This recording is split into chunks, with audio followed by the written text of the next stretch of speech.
got for constitutional law for this semester. If you missed any of the others, we do have the recordings up on YouTube, and you can maybe go give those other two sessions a listen over. Each session we've been covering a different exam paper, so at least you'll get exposure to quite a few different questions. All right, I'm just letting some people in. I see they are in the lobby.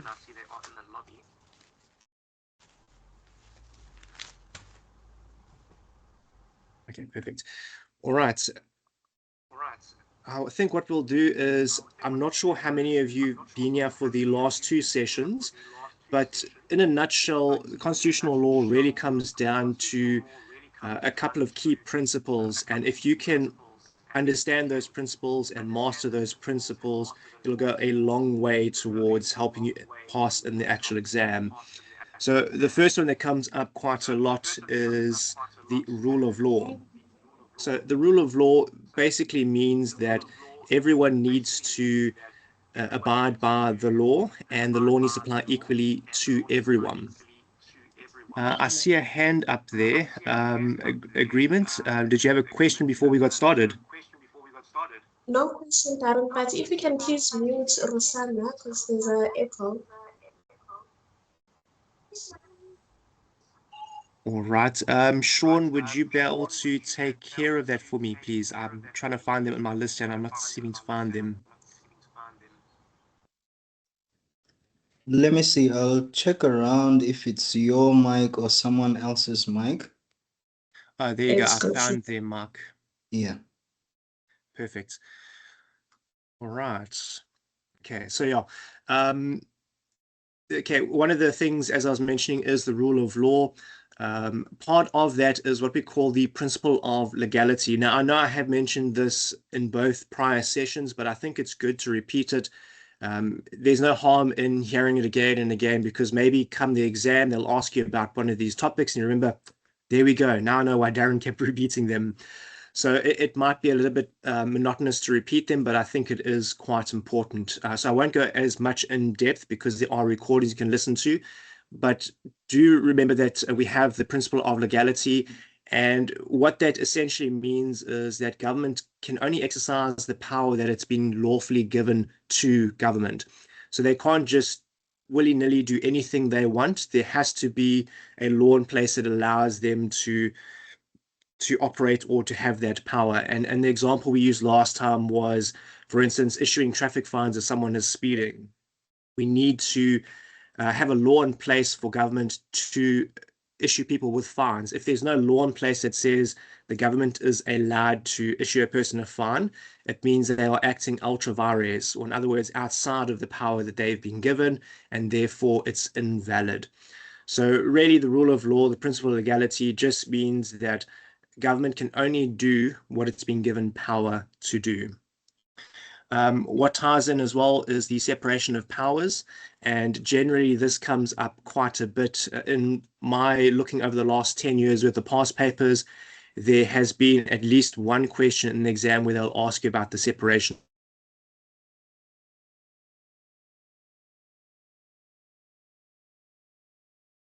and what it is. So the separation of powers, there's two parts to it. There are the three branches of the state.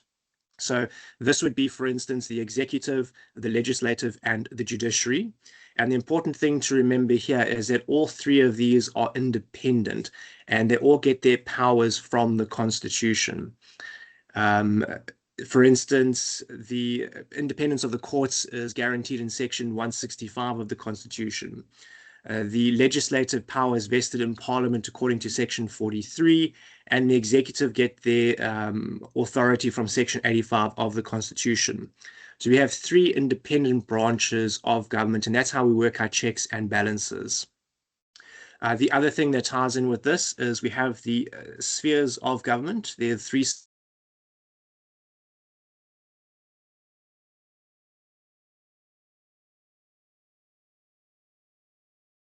So the national national sphere of government would be, for instance, Parliament. Your provincial sphere is your provincial governments, and your local sphere of government is your local municipalities. And there again, each of them have a bit of autonomy from each other, and they have their own exclusive areas of operation. So, for instance, your municipality can't tell national government, parliament, how to run the country or what foreign diplomacy to have, etc. But likewise, national government can't come to the municipality and tell them how they need to run their municipality. So just as the three branches of government are independent, the three spheres of government have a bit of autonomy and exclusive jurisdiction for their particular area. Does that make sense with regards to the principle of legality and the three spheres of government and the three branches of government?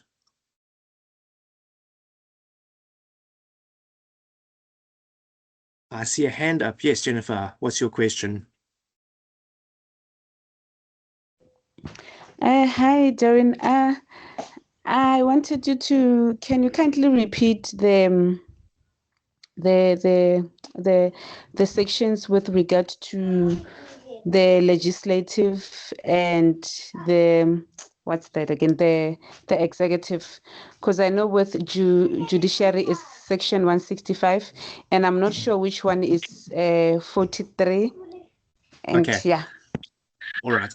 Okay, so that was to do with where each branch gets their authority from in the Constitution. The judiciary, which is the courts, theirs is in section 165, or specifically 165 subsection 2, guarantees their court's independence. Section 43 is for the legislative power. It's the Constitution saying that all legislative power vests in Parliament. And then section 85 says that all executive power vests in the president. So it's section 165 for the courts, section 43 for the legislative power in parliament, and section 85 for executive authority in the president. Thank you so much. I got clarity there. Okay, 100%. Are there any other questions with regards to those points, with regards to the spheres, the branches, and principle of legality?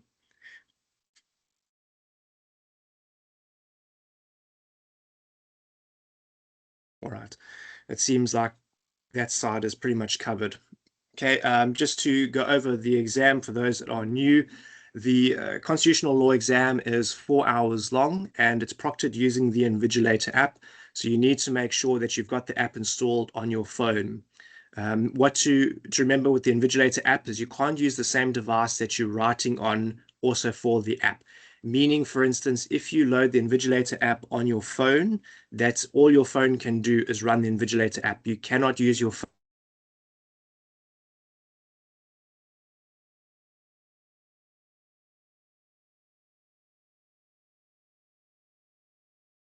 typing side of things. Okay, and then with regards to time-wise, normally I recommend maybe 30 or 40 minutes per question, depending how many questions there are, just so that you have a bit of time left over, perhaps half an hour at the end of the exam to brush up anywhere that you need to. So just keep an eye on your time with regards to the number of questions there are. Don't spend an hour and a half on your first question and find out that you still got 2 or 3 other questions, and then you run into a bit of a time crunch. When you finish writing your exam, it's important to note that you need to use the Invigilator app to take photographs of your answer script and upload on the Invigilator app first and foremost, because they only give you 10 minutes worth of grace. Once you've done the Invigilator app photos and uploading, you can then upload your exam onto the My Exam site after converting it to PDF. So it's important to note it needs to be in PDF. If you upload using doc or some other Word format, they won't mark it. It needs to be in a PDF. So you upload it onto the My Exam site. They give you a half an hour's grace. So if your exam ends at 12, you've got until 12:30 to upload on the My Exams site. I would recommend not leaving it till the last moment. I try and finish my exams 10 to 15 minutes earlier than the closing time. So if it was finishing at 12, I aim to finish it about 11:45, maybe 10 to 12, so that I know I have enough time and don't run into technical difficulties. Sometimes when there's a lot of people all uploading at the same time, you sometimes run into these issues, and it's a lot less stressful not to have those issues.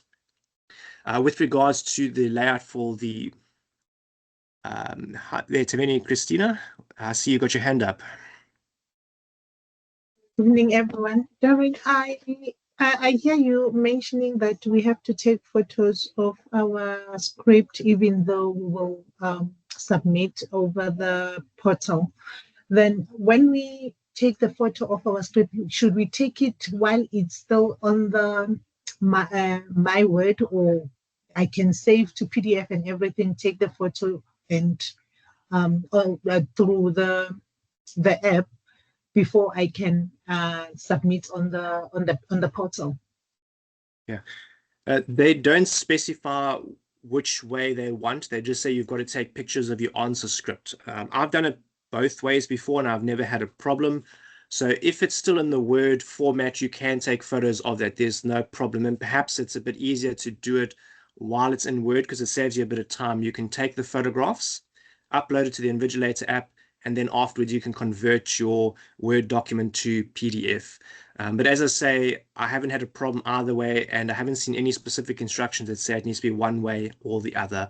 So really what's easier for you will probably be the best option. Thank you. Hi there, Siva. I see your hand is up. Hi, Darren. Hello, everyone. I was going to agree with Darren to say there are no specific instructions.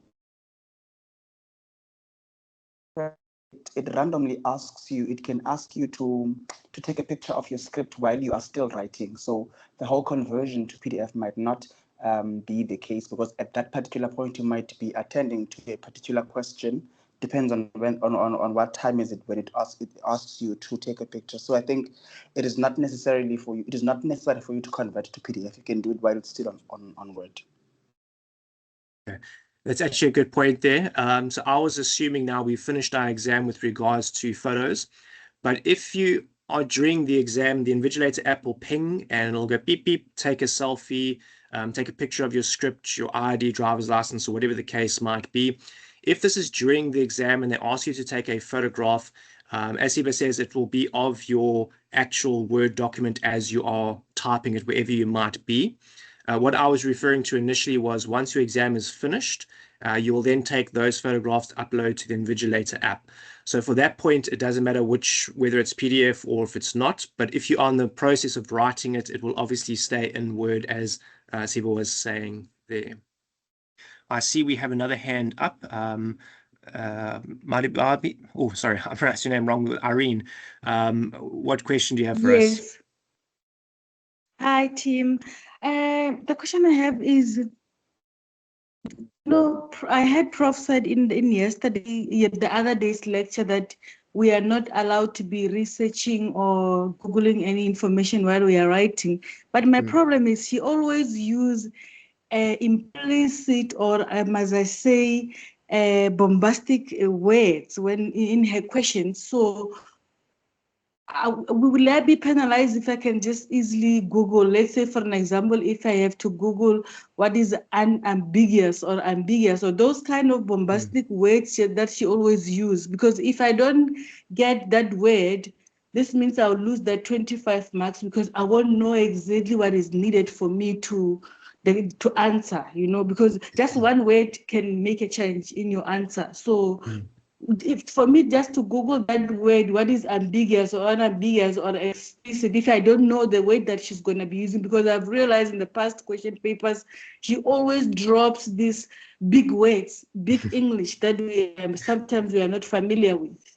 Yes. And you find it's just a simple word, but because of she's on that level of English or that level of constitutional language that we are not on. And I mean, if I don't know what that word means, I might answer something really that is very implicit to the question that she wants me to answer. So will I be penalized just to Google that way to say what is implicit or explicit, if that is the case?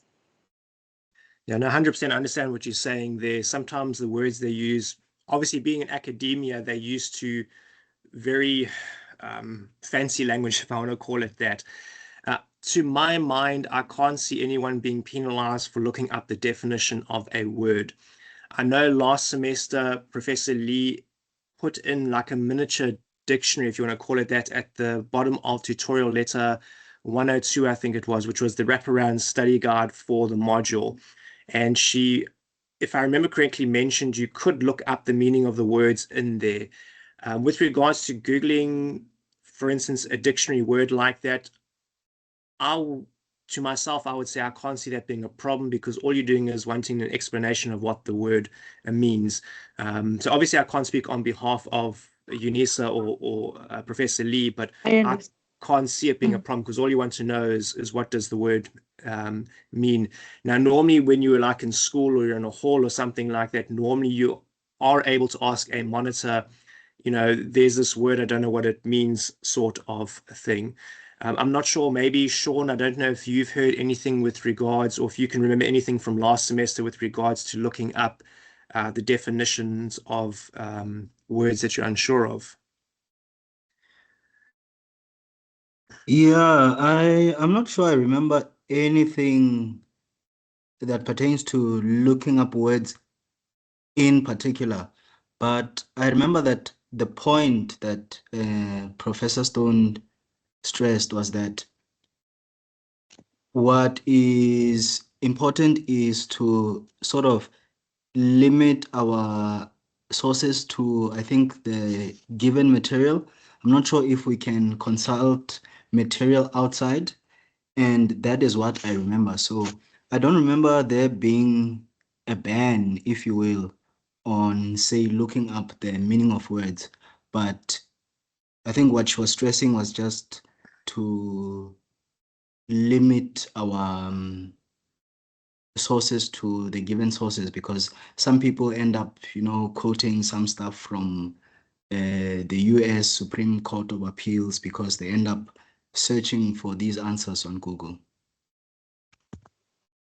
Yeah, no, 100%. So with regards to the exam, they class it as semi-open book, meaning you only have access to the constitution, the tutorial letter, and the prescribed book. However, I can't see there being a problem with regards to looking up the definition of words, especially if it's not your mother tongue. Because I know a lot of people, obviously English, and especially the level that they're using now at varsity, is not always something we're all comfortable with. So I mean, I can't see it being a problem to look up a word. If you want to, you can always email Professor Lee and just query with her. I can't see it being an issue, and she normally does reply quite quickly. But perhaps drop her an email if you are concerned about using or looking up dictionary words and that. Thank you so much, Darren. Just ignore my hand. I'm trying to lower it, but the system is not allowing me. Thank you so much. Don't worry, we'll lower your hand for you. Thank you.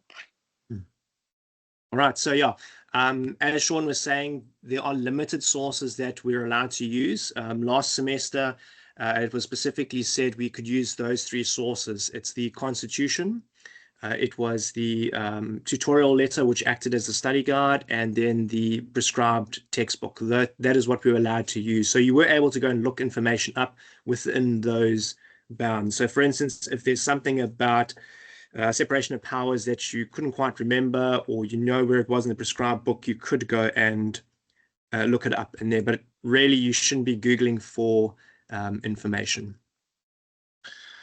All right. With regards to the exam, getting back to that side of things, they don't use a cover page for the exam or a bibliography.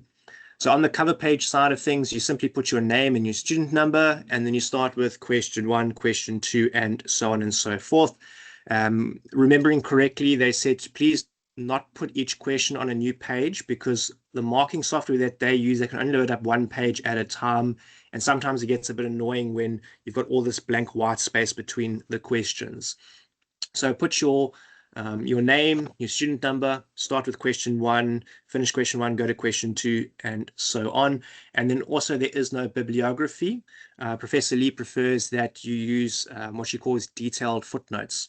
So make your footnotes as detailed as possible. This also includes putting in the paragraph numbers for the cases that you're using. So don't just say it was EFF1, you must say it was EFF1 paragraph 27, etc. Same goes for if you're going to quote from the textbook or the tutorial letter, you need to say what page number it is on. You can't just say it was the Constitutional Law second edition. You need to say it was page 587.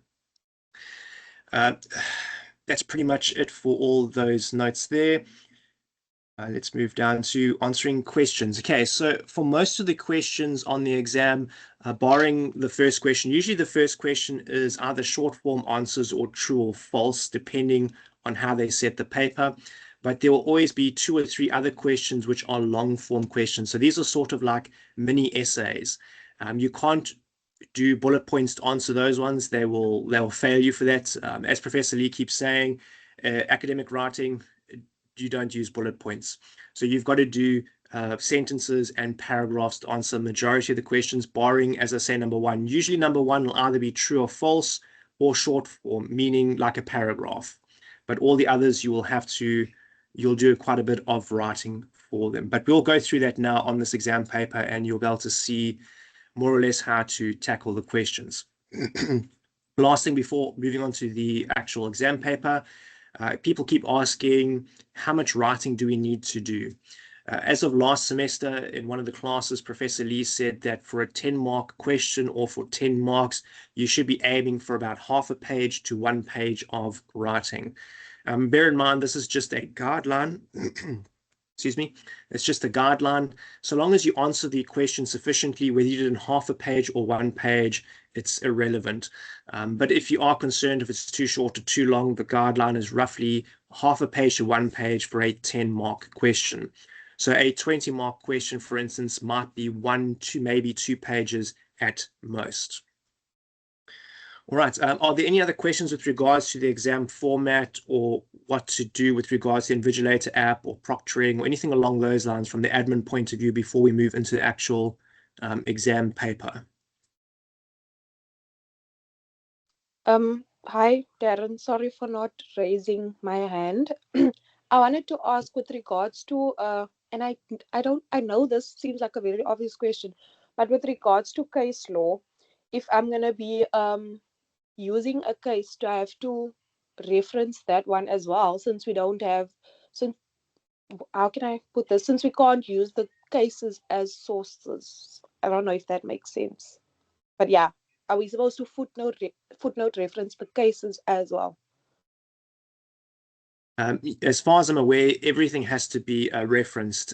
So the same thing will go with the case law. For a lot of the case law, you can actually find it in the prescribed textbook. So it's not like you have to go and search the internet for it. If you know more or less where in the textbook you saw it, you can always go and look it up, and there it'll actually tell you it was paragraph such and such where the court was talking about A, B, and C in the case. So in that instance, you would then quote that case in the Scholar format, and then you'd put in the paragraph number that was spoken about in the prescribed textbook. From what I remember, a lot of the cases were actually done in the tutorial letter as well as the prescribed book. So I would probably start there first and foremost, and then they normally put the paragraph numbers in as well. So when you quote the case, do put the paragraph number in, otherwise you're going to lose some marks because they'll say that you're not using sufficient detail for the footnote. Does that answer your question? Yes, it does, because it's a question that's been on my mind. Because even earlier when Professor Lee was in, like when we had a class, she mentioned like the detailed footnotes, but then that was the one question I wasn't sure of. So thank you. 100%. I was just having a quick look now. I see on the tutorial letter, it's in section 6. It's called Extracts and Commentary on the Cases. It actually lists like 6 or 7 cases there. So you could actually, seeing you're allowed access to the tutorial letter during the exam, you could go and look that up and then look from the paragraph numbers, etc. Including as much detail as possible also shows the lecturer that you know what you're doing, and then you don't lose marks for silly things like I forgot to put the paragraph number in, or I left the year off the case, or things along those lines. All right, I see we have another hand up, Sylvia. What question do you have for us tonight? Yes, I wanted to ask if can we expect true or false questions in this upcoming exam? Okay, from previous question papers, the first question always seems to be the one where they do short form answers, either true or false or like a paragraph. From what I remember seeing, I think it was earlier this week, there was a message from Professor Lee saying that there's not going to be any true or false questions for this particular exam, if I remember correctly.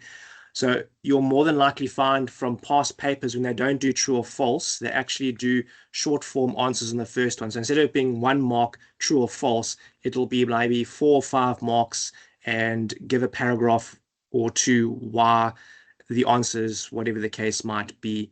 But if I remember correctly, she said there wasn't going to be any true or false for this particular exam. Okay, thank you, Darren.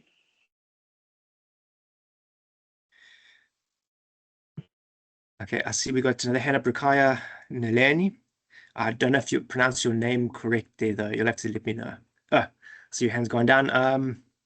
I see. Oh, sorry. I was about to say, just to answer Sylvia's question, earlier the professor mentioned that it's going to be, the first section is going to be short answers, which will be 20 marks.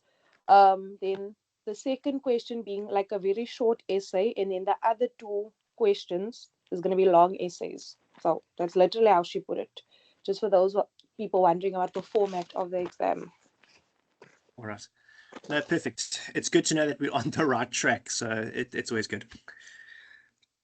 Okay, I see there's a message that's popped up in the chat. They're asking to please touch on rationality and the case law applicable with regards to structuring it. So I'm not quite sure now. The question, are you asking how do you use rationality case laws for questions, or maybe you can just explain a bit further what you're wanting with regards to rationality and the case law, or what it is that you're trying to apply it to. I do have a couple of cases that deal with rationality and the principle of legality, but I just need to know a little bit more when you say it's applicable, what you're trying to apply it to, just have a bit of context for that. I see your hand is up, Jennifer. Hi, Darren. My question is with regard to referencing and particularly to the case laws. From the previous lessons, I remember when you mentioned the case of Fedshaw, and then you referred paragraph 56.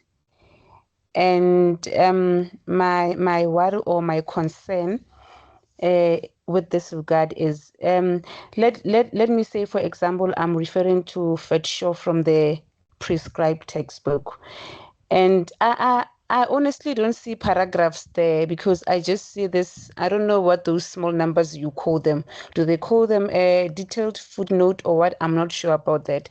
So I particularly want to know where did we get those paragraphs from? Because from the textbook, I don't see any of those paragraphs. Right. Thank you. Right. Okay. So I'm not sure now in the textbook if they list the paragraph numbers in there. You might find that they just quote the actual case, or they write the case out as it is. When I looked up the Fedshaw case, I looked up the actual case on SAFLI's website, so the reportable case. And on the actual reportable case, it puts the paragraph numbers. If I remember correctly, it's on the left-hand side. So for each paragraph, there's a number either in brackets or by itself that'll say 1, 2, 3, 4, and so on and so forth. I'm not, unfortunately, aware offhand how the prescribed textbook does the case laws, because most of my ones I actually looked up on SAFLI so I could read the actual case itself. And the paragraph numbers were on the actual reportable case. You may find that, for instance, the case law that's written in the textbook, they might have omitted the paragraph numbers, or they might have in the actual text said according to paragraph 27 and then literally quoted the paragraphs after that. But I'd have to go back to the textbook to look up the specific thing to see if they have left the paragraph numbers out or what the case is. But if you ever want to find the paragraph numbers for a case, you can go to, for instance, SAFLI's website. You can look your case up, or even just go to Google, put the case name and the citation in, and it'll pull it up. And in all the cases, except for like the really old ones where we're talking like the 1950s and 60s, most of the modern cases all have paragraph numbers with them, which is what we would use when we are citing a case. We would say it's the FedSure case, blah, blah, blah, whatever the case is, at para 57, 59, 60. I'm not sure if perhaps that answers your question with regards to discrepancy between there being paragraph numbers and no paragraph numbers. No, you have answered my question. Do you perhaps have those materials that you used from your previous exams, the maybe the case summary that do have those paragraphs? I'm sure it could be very helpful. That's if you do have. Yeah, so when I did my exam prep, that's exactly what I did. I pulled up topics and I went and researched for them. Unfortunately, I don't have them on hand at the moment. I'd have to go and look them up, but I know I've got them somewhere. I'm just doing a quick look now. I'm not sure if I've got them on my laptop, but I'll see if I can find them, and maybe I'll try and condense them down into like a PDF note or something along those lines, to see if it'll help anyone. All right, I see we have another hand up. You can go for it. What's your question? Okay, to answer, I don't know her name.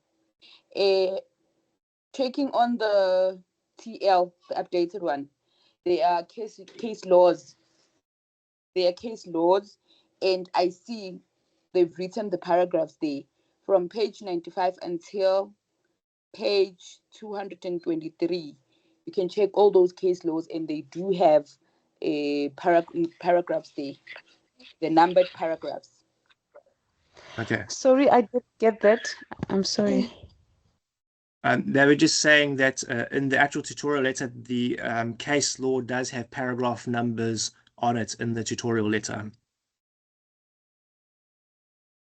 Okay, thank you so much.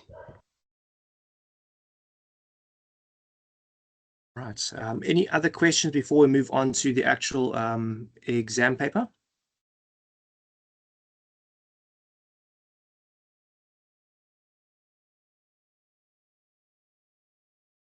It doesn't look like we have any other questions.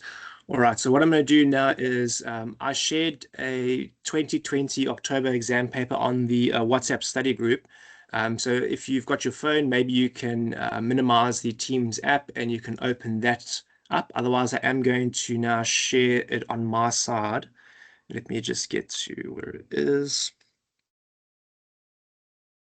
Okay, I am now sharing the 2020 exam paper. It might take a minute though for everyone's screens to pop up.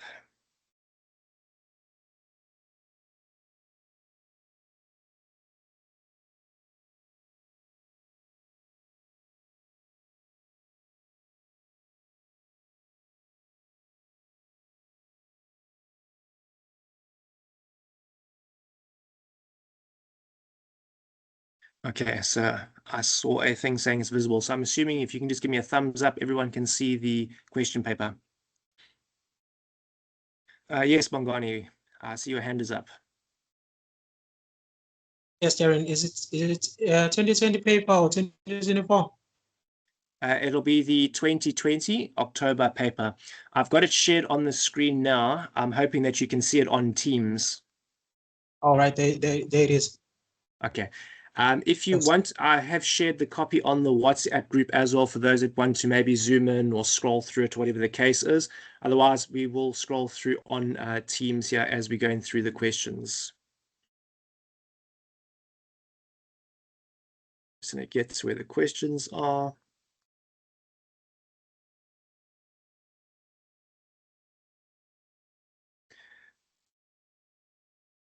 Sean, I've got the question paper up covering most of my laptop screen, unfortunately. So if you see a hand that pops up, if you can perhaps just let me know, then we'll take the question. Otherwise, my screen is mostly filled with this question paper, so allowing me to shrink it so I can get both the team screen and the PDF in. No, all right. I'll keep an eye out for any hands. Super, thanks. Okay, so each exam paper is obviously slightly different. If you were with us on the first session last week and on Wednesday, you'll notice that the format is slightly different with regards to whether it's true or false, or true, false, substantiate your answer, etc. For this particular paper, the section A, we've just got to say whether it's true or false. So we don't really have to substantiate or reference our reasons because it is only worth 1 mark on this side. However, for practicing your constitutional law, we're going to work through the questions, which section of the Constitution they're found in, and reasons why or why not they might be true or false. However, in the actual exam for this sort of question, you just say true, false, and so on. Okay, so our first question is that traditional courts are not recognized under the Constitution of the Republic of South Africa because they are still regulated by egregious apartheid law, the Black Administration Act. So who would like to take a stab at this one and see whether the question is true or false? But what I'd also like is if you could give me a basic reasoning for why do you think it's true or false. I don't need section numbers. I don't need to know this part of the Constitution. Just sort of, I think it's true because of the Constitution says ABC, or I think it's true because of something or other. Does anyone perhaps want to take a try at this one and see whether they think this is true or false?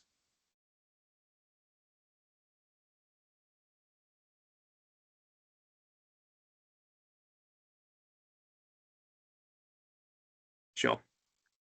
I see a hand popping up on the tiny part of my screen.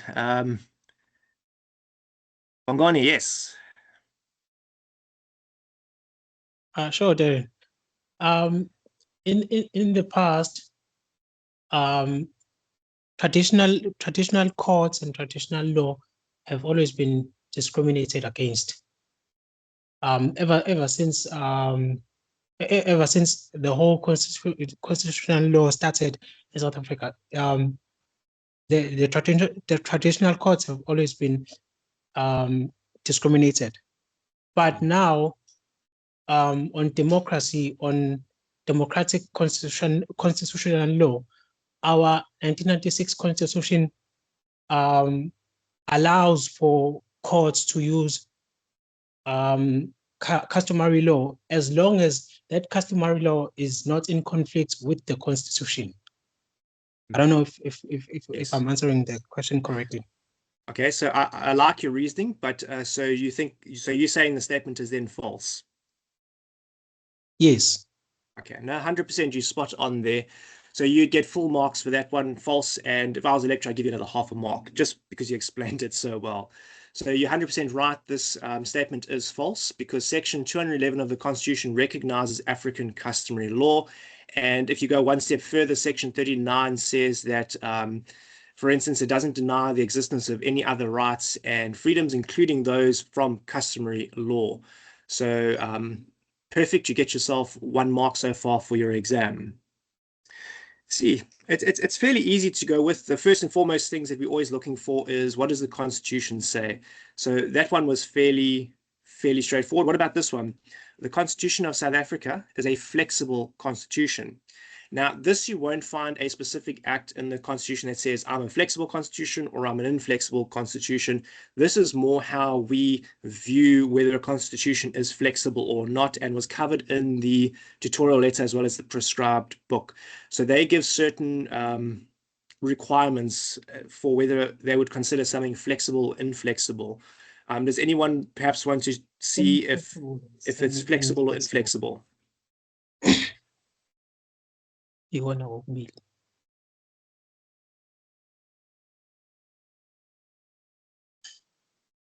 right, so I'll give you a hint. So we've got a hand up. Yes, Eva. Hi, Darren. I think our constitution of the answer to that is false. I think that is because I think the Constitution of South Africa is inflexible.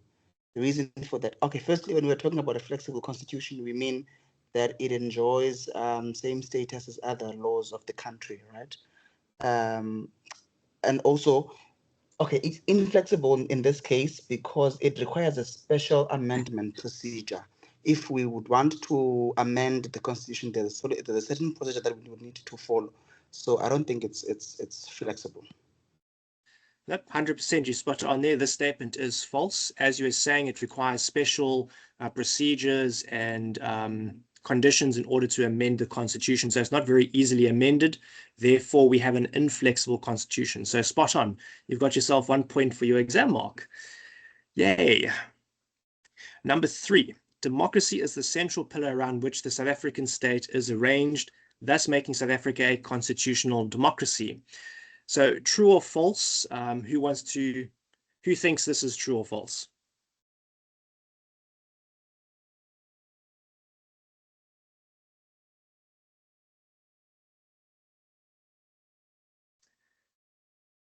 All right.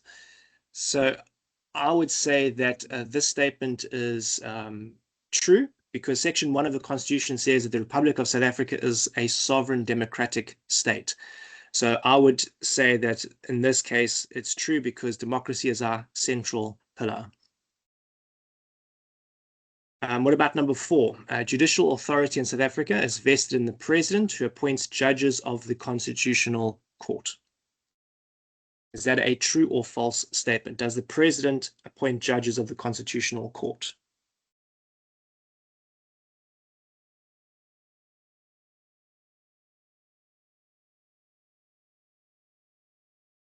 Or judicial authority, I should say, is vested in the president. I see hands. Okay. Let me click over. Sure, there's a lot of hands. My screen was covered. So who? Number 1, Irene.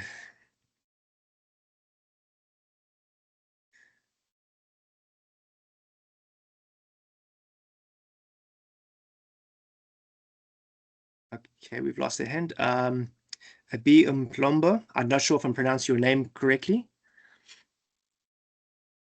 Hi, Darren. I think number 4 is false. All right. It's false. It is. Do you know more or less why? Because Section 165 of the Constitution provides that the judicial authority of the Republic is vested in the courts, and no person or organ of state may interfere with the functioning of the courts. Yep. 100%, spot on. Got yourself 1 point for your exam. See, we're getting close to that distinction now. Let's try number 5 now. Under no circumstances can the President of the Republic of South Africa dissolve the National Assembly because the President himself is elected by the National Assembly. So that's an interesting question. So would we say that that is true or false, that the President of South Africa can, under no circumstances, dissolve the National Assembly because the President is elected by the National Assembly?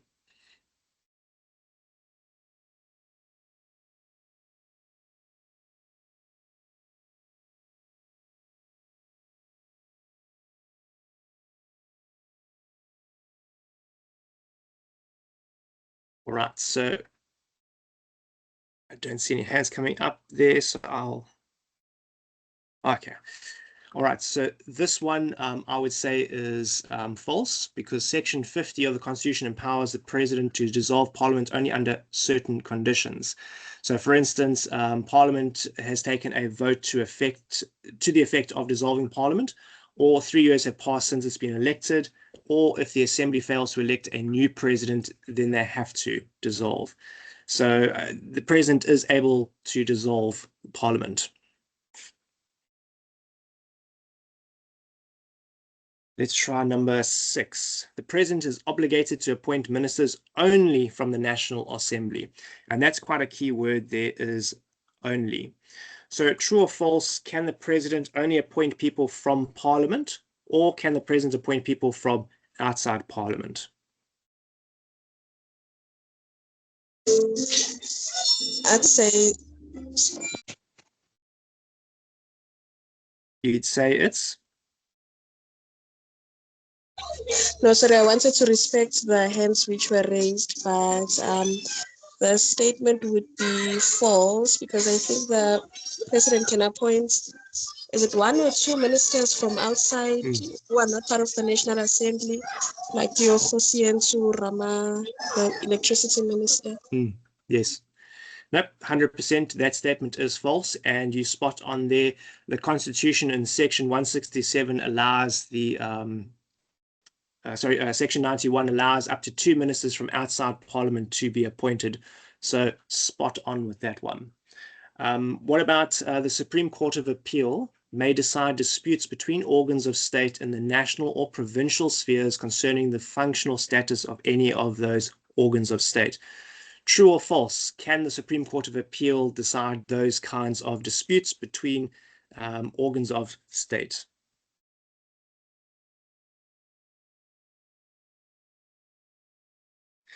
Yes, I see your hand up there, Lomba.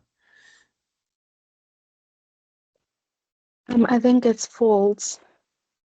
Because the Constitution provides that only the Constitutional Court may decide on disputes between organ of states in the national, provincial sphere concerning the constitutional status, powers, or functions of any of those organ of state.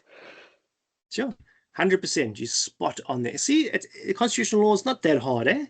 You guys are doing well. You're like on fire here, which we could use a bit more in Durban because it's a bit chilly here. Okay, so let's try number 8 now.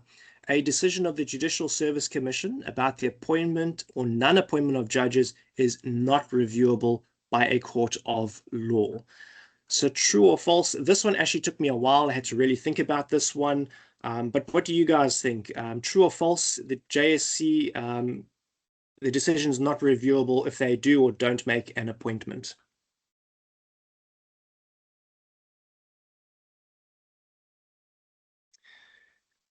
Oh, I see the hand back up again, unless it didn't go down. But go ahead. You can tell us what you think.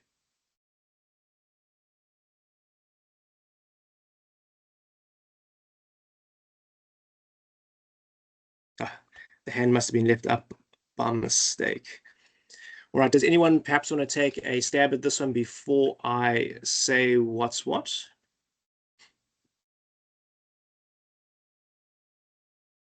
Sorry, Don, which question are we in? I think I lost you due to network. Okay, so we're on question number 8. It is this one here. So a decision of the Judicial Services Commission about the appointment or non-appointment of judges is not reviewable by a court of law. I don't know if anyone wants to maybe try. You know what, this is the exam. You've got to put an answer down. So maybe just say true or false and it's 50-50. You know, you've got a 50% chance of getting this one right. I'd say it's false because all administrative decisions are subject to review. 100%. There you go. So it is indeed false because it does fall under administrative law, but also there was a, I think there was a case law as well. I'm trying to remember the case name, but anyway, under Page Act, it is definitely reviewable because all the courts have a common law inherent right to review procedures. So spot on. Hey, Sean, you get a gold star this time, eh? I think you've got too many though. Let's try number 9. Given the potential overlap of power between the national, provincial, and local spheres of government, the Constitution establishes principles of cooperative government to regulate such an overlap. So true or false, do we think the Constitution has principles that govern the relationship between the different spheres of government? I see a hand up, Irene.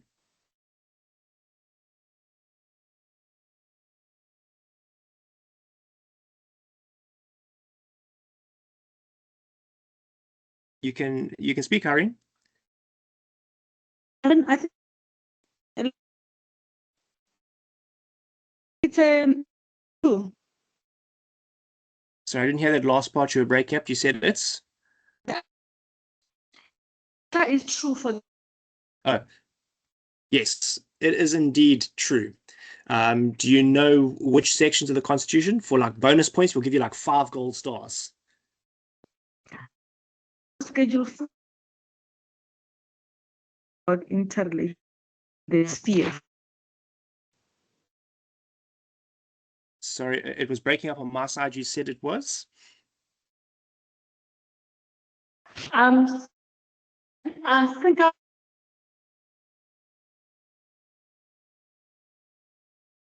between the government.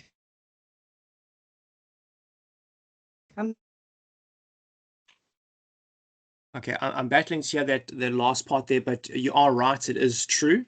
I see Siva's hand is up. What are your thoughts? They're saying schedule the interrelation spheres of government.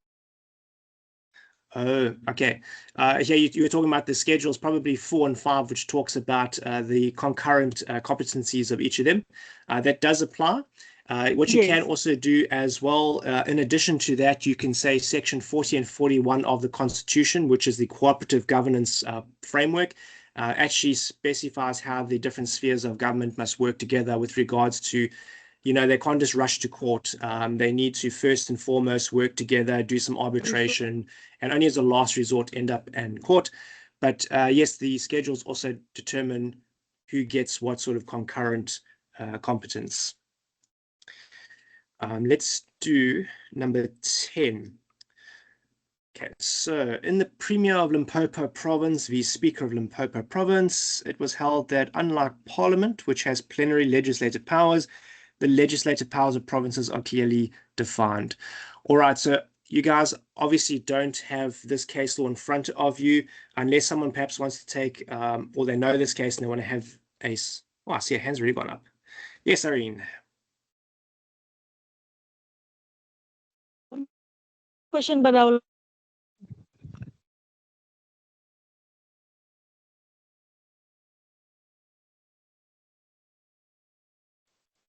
Yeah, on my side, it's gone quiet, so I'm not sure what's happened there.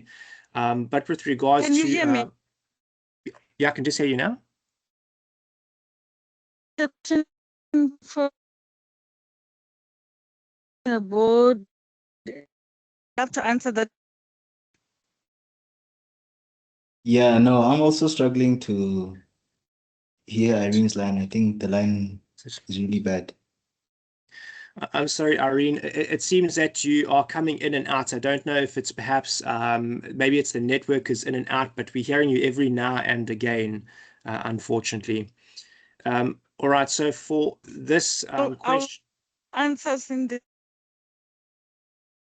network a little. All right. Okay. So for this question, the answer is true, and it was actually stated in paragraph 20 of that particular case. But I mean, for tonight, this is probably one of those unexpected ones, because you'd obviously have to look this case up to look for it. So I wasn't expecting anyone to actually get this particular one right. But we had to answer it because it's in the paper. Let's try question number 11. The public protector's remedial action might at times have a binding effect. Thus, compliance with the remedial action of the public protector is optional. Now, this has been quite a hot potato over the past year, as I'm sure you guys have known, between the public protector in and out of court, the ABSA debacle, the Zuma thing, and so on. So what do you guys think? Is the public protector's remedial action optional? Or is it not optional? True or false?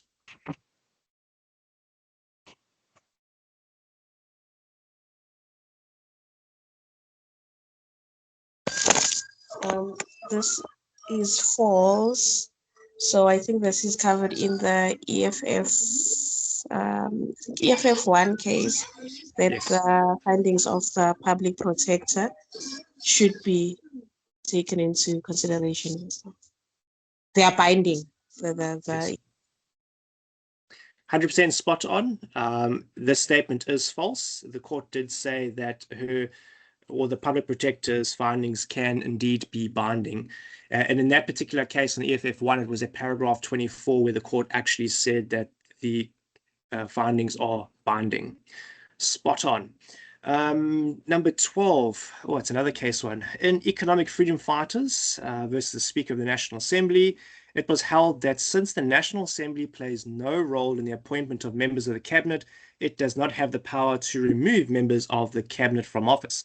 Now, if you're paying attention, we answered a very, very similar question a couple of questions above with regards to the president and the cabinet. So who thinks this statement is true or false? Can the National Assembly indeed not play any role in the removal of cabinet because they had no role in the appointment of it? Who thinks this statement is true or false?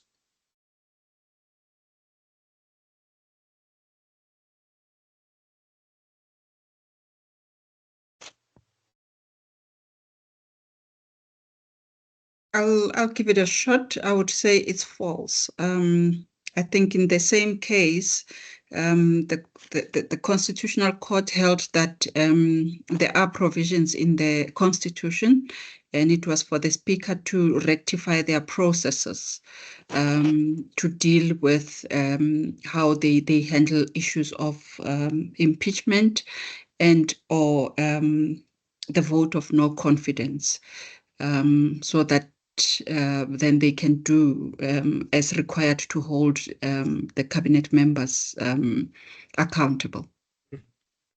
You got the first part 100% right. I see Sean's got his hand up as well. Do you have something to add to her explanation?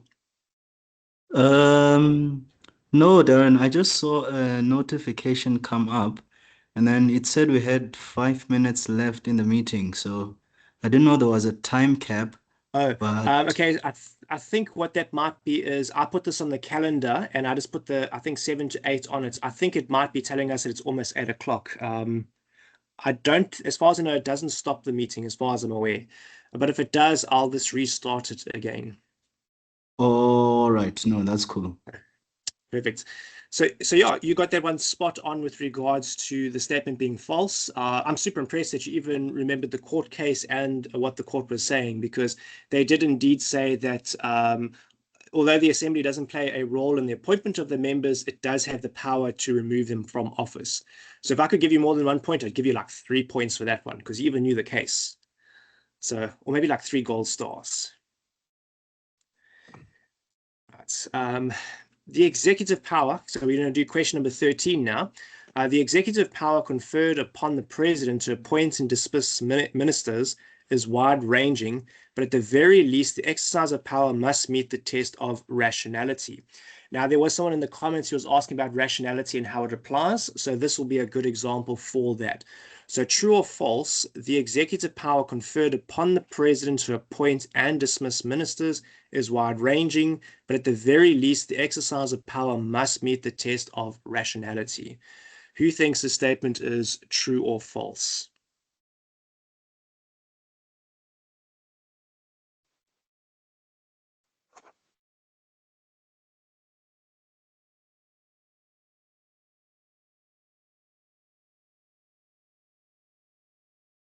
Oh, no takers on this one, eh? You know what? I'll give you like 4 gold stars. But Irene says it's false in the chat. Oh, false. All right. But remember, we need some reasons now. False. Okay, so we've got one answer. Does anybody else want to give us some answers, what they think this might be? Now, remember, it's true or false in the exam, so you've got to put something down, and it's a 50-50 chance here. Maseko has a hand up.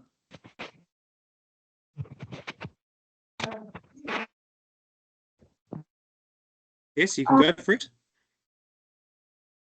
I will say the answer is true, and then according to section 85 of the Constitution, it says like it states that the executive authority of the Republic is vested in the President. I'm not sure if I'm correct.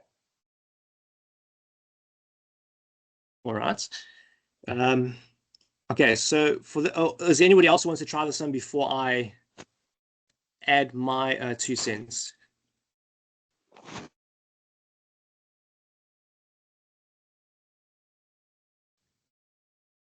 I think the hands up. Okay, I see your hand there. You can go for it. I'm not sure which chapter of the Constitution, but I know that in DA versus the President of South Africa, they stated that the president must adhere to the principle of legality and act rationally. I do have a case law. I'm not sure which chapter of the Constitution that is. Yeah. No, that's perfect. So case law. So you saying then the statement is true? Yes. Okay, perfect.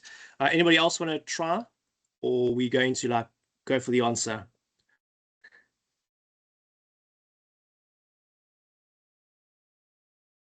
All right, so it looks like we've had our takers for that one. Okay, so the answer for this one is indeed true. And Section 91 of the Constitution empowers the president to appoint ministers and dismiss them. However, the actions do need to be rational. You can use the Democratic Alliance case that the lady was just talking about now, or just to add to some variety, I found another case called Minister of Defense and Military Veterans versus Mattel and others. And in that one, the court actually, and I quote, it says, "The principle of legality requires that every exercise of public power, including every executive act, must be rational," end quote. So you've got two cases now. If you're talking about rationality with regards to the person asking about how rationality and case law applies to questions, this is how it would apply here. The president has constitutional powers, executive powers to make decisions. However, they can't just be willy-nilly and whatever he thinks of on the day. There needs to be some rational thought to them. So with our case law, for instance, if we want to dispute this and we say it's not rational, we could rely on the DA case or this Minister of Defense and say that, the courts have agreed that a decision has to be rational. And if you can argue that the president's decision was irrational, you will win your case. So for instance, off the top of my head, I'm thinking of when Zuma appointed that finance minister who was there for like 3 days. Sure, I can't even remember the guy's name. He fired the last guy and he put that guy in, and it was over the weekend, and there was this huge hoo-ha, and the rand was not doing so well. And they argued there that he was irrational, and he was removed after like 3 days. So that would be an instance where you could argue that the decision wasn't rational because the person coming in has never dealt with finance. No one knows who this person is. The rationality is lacking in that particular instance. And then you would obviously argue that violates the principle of legality, which allows you to go to court and review the decision. All right, let's go to number 14. So number 14 says that the Parliament may assign its legislative authority, including the power to amend the Constitution, to a provincial legislature.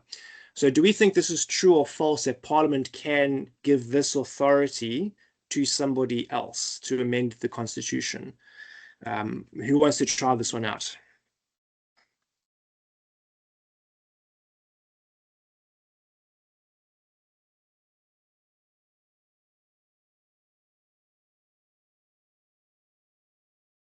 No takers on this one.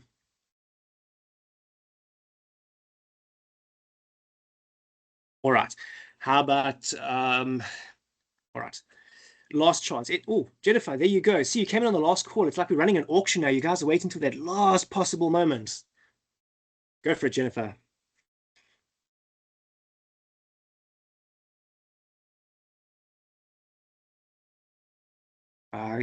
Jennifer, I see your hand there. Can't back out now, eh?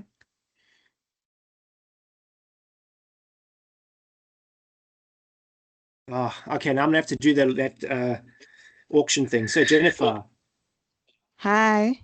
Hi. There you did it again. On the wire, I'm about to say going once, going twice, moving on to Siva, and then you're like, oh, I'm unmuting my mic now. Oh, sorry, I'm here. I was not aware that my mic was on mute. I'm sorry about that. All right, no problem. I just want to give it a shot. I'm not sure if I'm correct, but I think the answer is no, it's false. Because earlier on we discussed about the what's that? The branches of separation of power and its branches, and we spoke about them being independent. So with that being said, if the legislative is to vest its power to, did it say judiciary? I'm not seeing the question here. It will destroy the purpose of the separation of power. There's a case that I read in the prescribed book. If we can check page 64. Is it a case in a certification of the Constitution of the Republic of South Africa, 1996? So that's where I've learned that they cannot. No branch will vest its power to the other branch. So yeah. That's definitely good to know. What I'll do is let's wait for the other two and see what they have to say, and then I'll give you my 2 cents. So Siba, what do you think on this question? You've heard Jennifer's input now. So armed with that information, how do you respond to this question? Okay. It's definitely, she's correct. But I was also going to add, because she spoke about the element of separation of powers, which is correct. But also we earlier had discussed that our constitution is inflexible. So we therefore cannot just vest our powers in any other province or London because of the inflexibility of our constitution. Also, Section 44 of our constitution speaks to the National Legislative Authority, which guides us in terms of how to amend the constitution. So it's yeah. Yep, 100%, 100%. All right. We've got Irene again. What would you like to add to our conversation?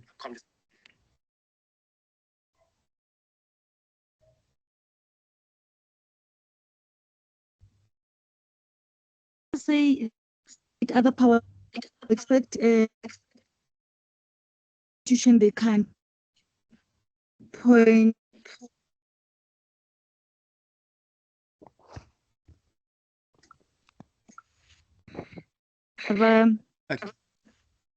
Okay, we're losing you again, Irene. I think the either the signal or reception something must be quite bad. Maybe you can try again. Otherwise, you can drop it in the chat as well.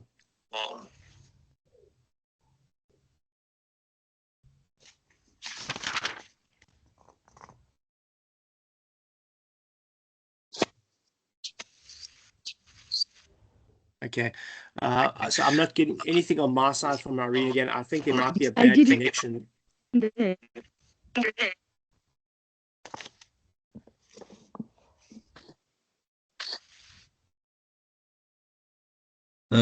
Look, guys. Okay. Yeah, perhaps just to restore a little bit of flow, I think I'll just mute and unmute the mics of people as they speak. Perfect. All right, so we've got Cindy's hand up there. That's the last hand we got at the moment. Go for it. Let's hear your thoughts on this question.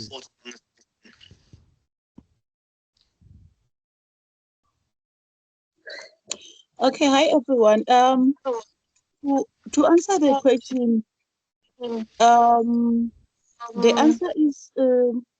answer is false, because in section 44 of the Constitution, it states that the Parliament cannot assign its power to any sphere of government. I think it's it cannot assign any of its legislative power except to the cannot assign any legislative power. Yes. Except the power to amend the Constitution to any body of another spheres of government. So they can assign any power of its legislative power except for the amendment of the Constitution. I don't know if I'm correct. Nope, you're 100% right. All those that said the statement was false, you guys are all correct. And Siva, bonus points for you because you also came up with the section number in the Constitution, and you are spot on there. It was section 44, subsection 1, paragraph A, specifically says that the power to amend Parliament or power to amend the Constitution is reserved for Parliament only. And as the last lady was saying, they can't hand that power to anybody else because the Constitution has reserved it specifically for Parliament. So even if they had to pass a law that says we will give the Gauteng legislature the power to amend the Constitution, it would never work because it would be invalid. They can't delegate that power because the Constitution has reserved it specifically for Parliament. So spot on, everyone. You guys all got that one right. If I could give you more than 1 point for that question, I'd definitely give you more than 1 point for that question. Let's move on to the next one now. So number 15 is the right to vote in terms of section 19(2) of the Constitution is unqualified. Therefore, South Africans living abroad have the right to vote if they are registered. True or false? Are South Africans living abroad allowed the right to vote?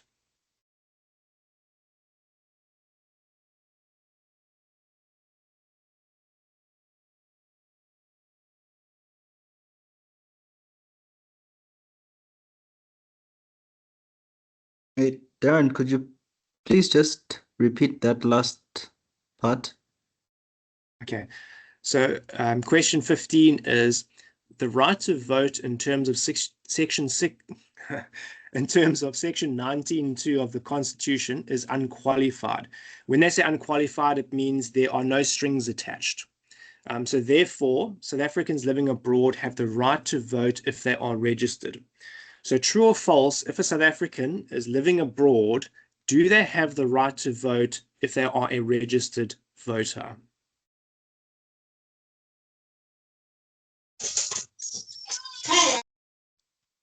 The answer is true. They do have the right to vote. Right.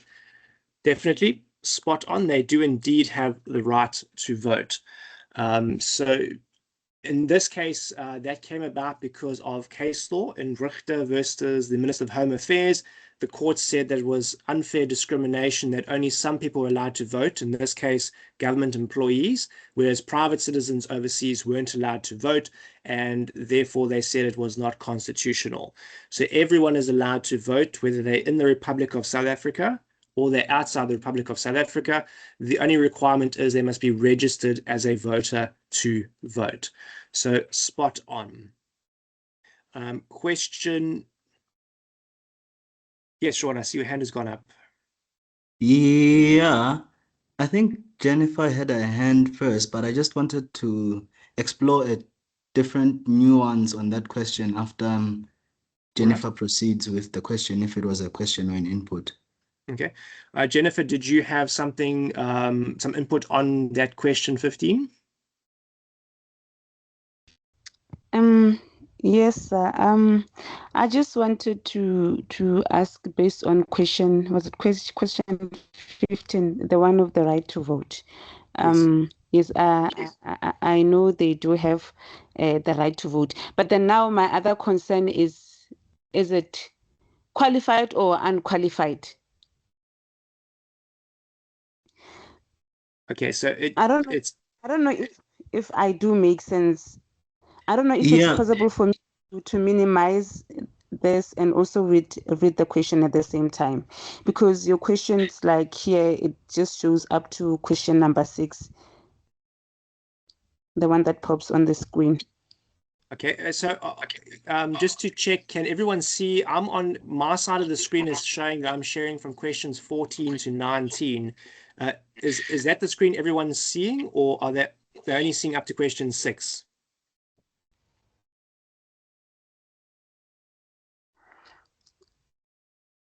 I see up to question 6. I don't know about others. Okay. I'm seeing I also only see 7, up until 7. I'm seeing up until 20. It's 14 until 20. 14 until 20. Yeah. Okay. Because on my side, I've got questions 14 to 20 on the screen. Sean, can you just confirm that indeed you are seeing the same 14 to 20 questions? Yeah, I also see 14 to 20 on the screen. So Jennifer, it might just be maybe, I know that Teams sometimes with data, the video might lag. Perhaps that might be the reason why there's an issue. Otherwise, if you want to, I have shared a copy of the question paper on the WhatsApp group. I'm not sure if you can minimize your Teams app at all to open that up. Otherwise, I'll try and read the questions maybe a little bit slower so that it's a bit clearer. All right, Sean, you said you had some input for this one for voting. Yes, I just wanted to explore a different angle, and I think it latches on to, I'm not sure if it was Jennifer's point, right? Because yes, South Africans living abroad have the right to vote if they are registered. But the question begins with A saying that the right to vote in terms of Section 19.2, I'm not sure. I just want to engage everyone's mind. Would you say it's in terms of Section 19.2 or 19.3 if we read it? And secondly, it says it is unqualified. Is it unqualified if 19.3 says that adult citizens have to vote? So I just am interested in exploring that nuance on A, the section of the Constitution, whether the right to vote is in terms of 19.2 or 19.3, and whether it's qualified or unqualified. And I think that might, I don't know, influence the way we look at question 15. No, I think you're 100% on there. With regards to 19.2, that's a typo. It should be 19.3. Because 19.2 is just the access to elections, and 19.3 is the right to vote. But I'm just now rereading that section of unqualified. I think you're definitely onto something there, because I think if a person has to be registered, that would indeed be a qualification to my mind. Yeah, no, that definitely. So what do you guys think? I see there is a hand up. What do you think with regards to this qualified versus unqualified right to vote?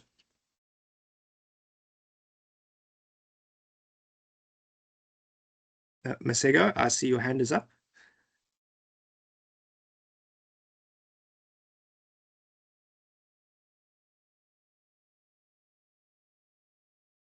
Okay, I'm not sure. If you are talking, you might just have to unmute your mic, because on my side it's showing you up as your mic is muted.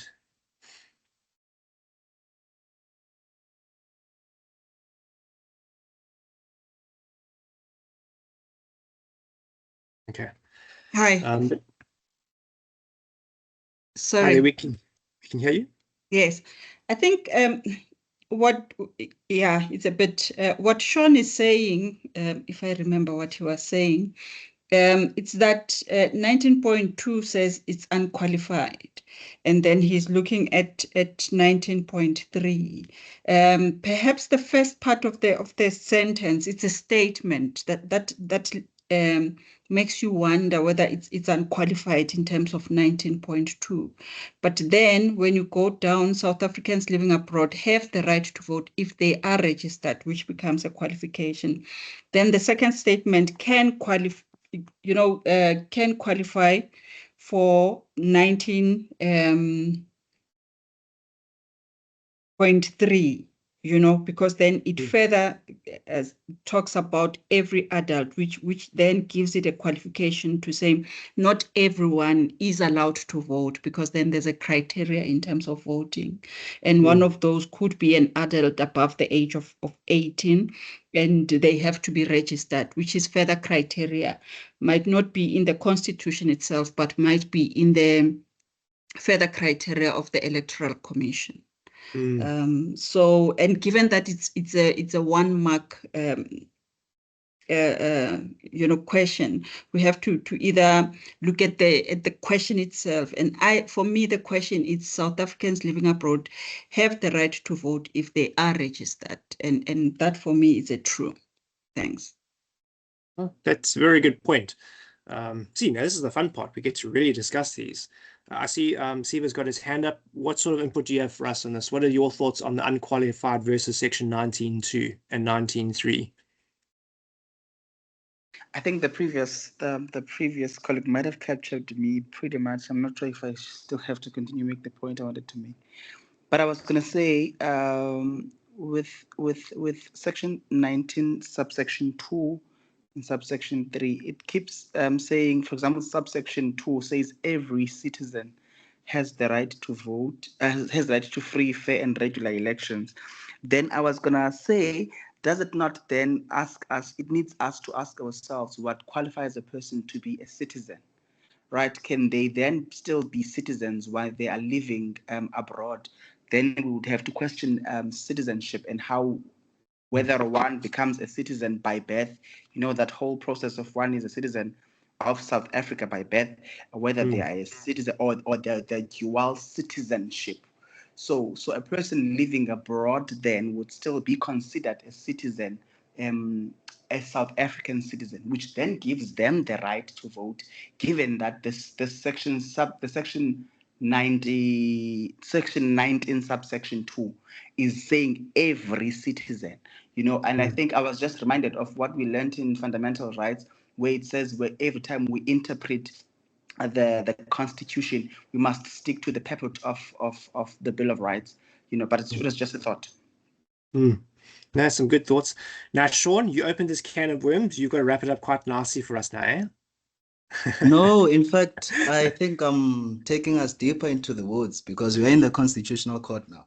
Look, for me, guys, right, firstly, Logic 101, right? What happens if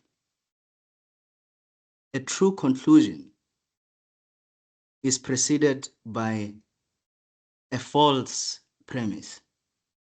And so that is where we are right now. Say the conclusion may be true that South Africans living abroad have the right to vote. But the question says the right to vote in terms of section 19.2 of the Constitution is unqualified. Therefore, and so this conclusion is built on this statement. And for me, the question is, are we interrogating the statement enough? Firstly, I think, for one, right, the right to vote is not in terms of section 19.2. It's in terms of section 19.3. Section 19.2 guarantees the right to elections, right?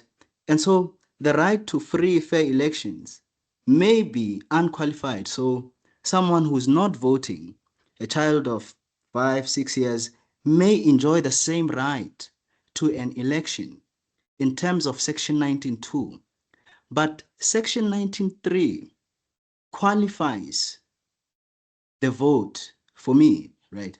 For me, section 19.3 says that all adult citizens.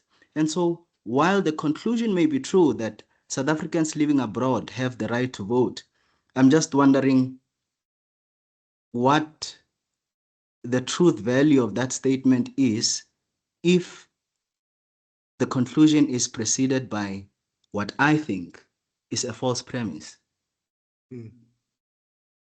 I think you might be onto something there. I suppose maybe the last section of that question is actually a red herring. In other words, it's meant to mislead us.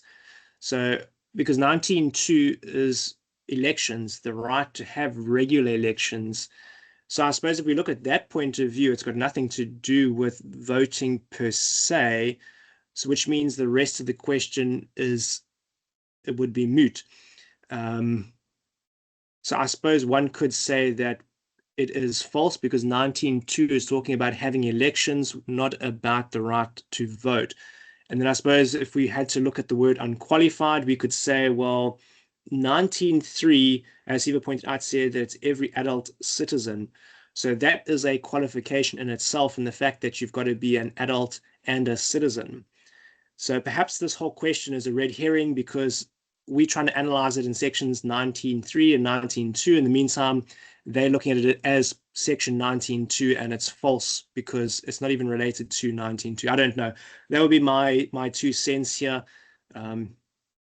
Sure, I didn't think a 1-mark question would get us talking so deep. We're becoming very philosophical now. I feel proud of us in our constitutional court here.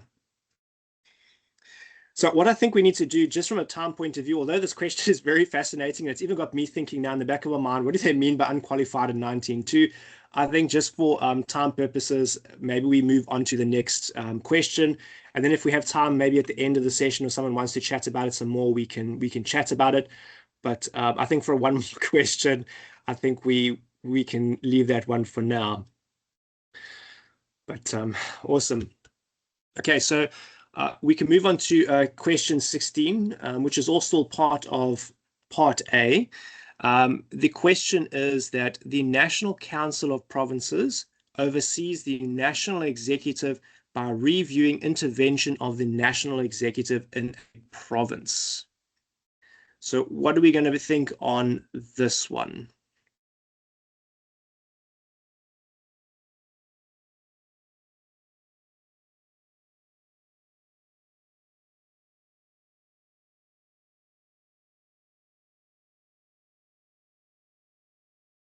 Sure, it's awful quiet.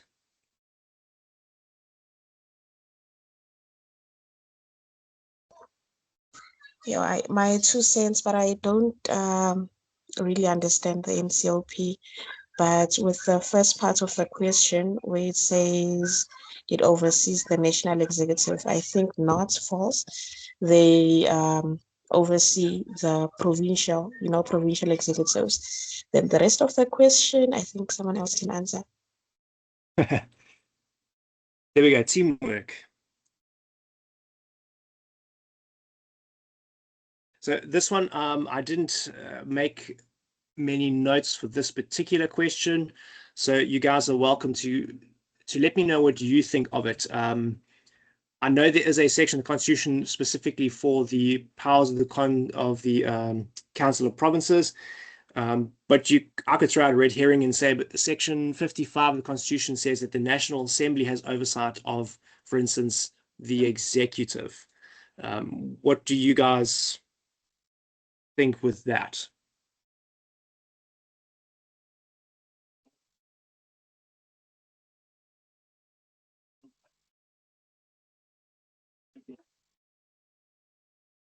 Sure. Let me try. I will say it's false either, because of section 42, subsection 1 states that the National Assembly is elected to ensure government by the people, while the National Council of Province is to ensure that provincial interests are considered in national legislation. Yep. 100%. Right, so I would agree with that. And as I say, section 55 of the Constitution to me would point to where this question is going, and that it's the National Assembly's job to oversee the executive. But yeah, that's where my 2 cents would lie. I don't know if anybody else has any. I see Jennifer's hand is up.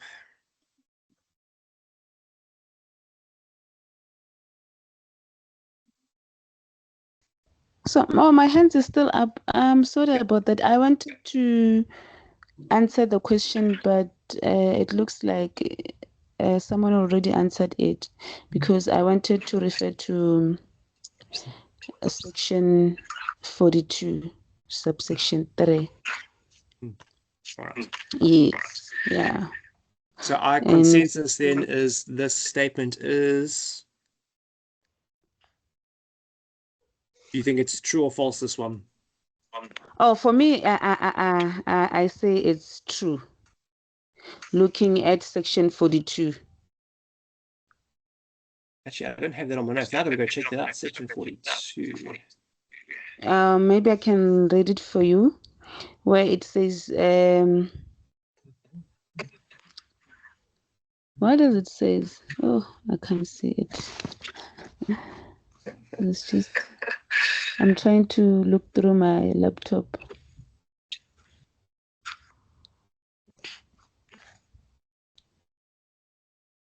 Oh, I can't find it. Which one are you looking for? Section 42, subsection 4. Yes. Okay, the National Section Council of yes. is that one? Yes, section 42, subsection 3. Subsection. Okay, let me read it. The National Assembly is elected to represent the people and to ensure government by the people under the Constitution.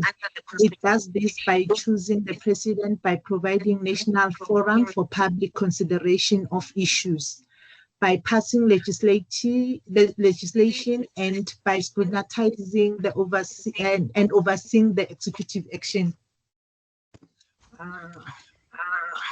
Yeah, that's it.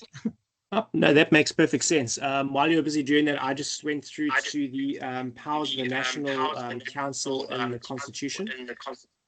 I see someone's mic is on. If you could just mute yourselves, there's an echo coming through. So that's 100%. I would agree with the oversight of the executive by national parliament. But I see section 68 of the Constitution, which governs the powers of the National Council. It says that when it's exercising its power, legislative power can consider, pass, or amend legislation or initiate or prepare legislation. So it doesn't say in there that it can oversee the executive per se, but more represents the province in the passing or the making of law. So I would say, humbly from my point of view, is I would say that it's false that the Council of Provinces can oversee the national executive. But I'm not sure. I see Cindy's hand is up. What would you say, Cindy? Okay, thank you, Darren. I wanted to say the answer is false, but going to section 42, it's section 42.4, which says the National Council of Provinces represent the province to ensure the provincial interests are taken into account in the national sphere of government. Like it doesn't mainly participate in the national legislative process, but it's ensuring that the issues, like issues affecting the province, is taken care of. Thank you.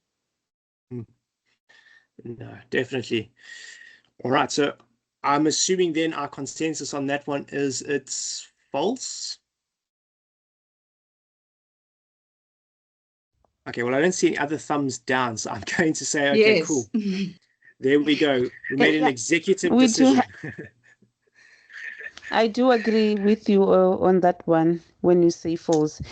Before I was saying it's true, but after I've read section 42, subsection 3, then I couldn't agree with you more when you say it's false. So it's actually not true, but false, because I see here it talks about the National Assembly instead of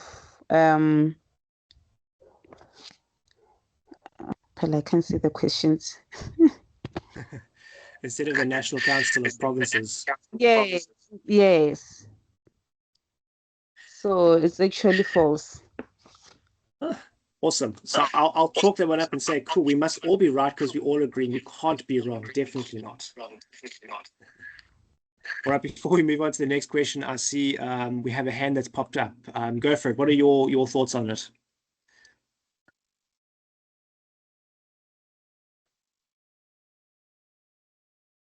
Mama Bolo, if I'm pronouncing your name correctly. You can unmute your mic and you can talk. Okay, good evening, everyone. If you go to page 65 of the tutorial letter, it says that answer is true. It says that question is true because here it says the NCOP must review the intervention of the national executive in a province and the provincial executive in a municipality. We just had an appeal and it passed.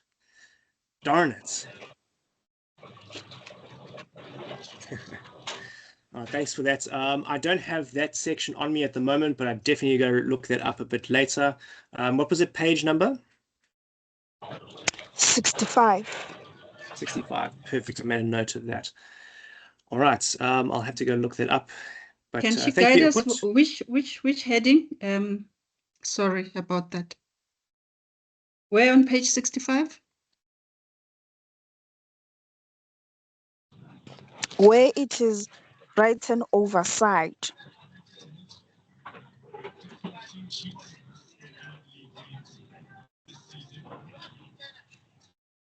Can you hear me? Yeah, we can hear you. I'm just busy pulling up on my laptop or quickly on the computer. I'm trying to find the tutorial. There's a tutorial letter. I'm pulling it up now. Okay, so I've got the tutorial letter open. Page 65 on my side is talking about bills amending the Constitution and ordinary bills. Please check the updated one.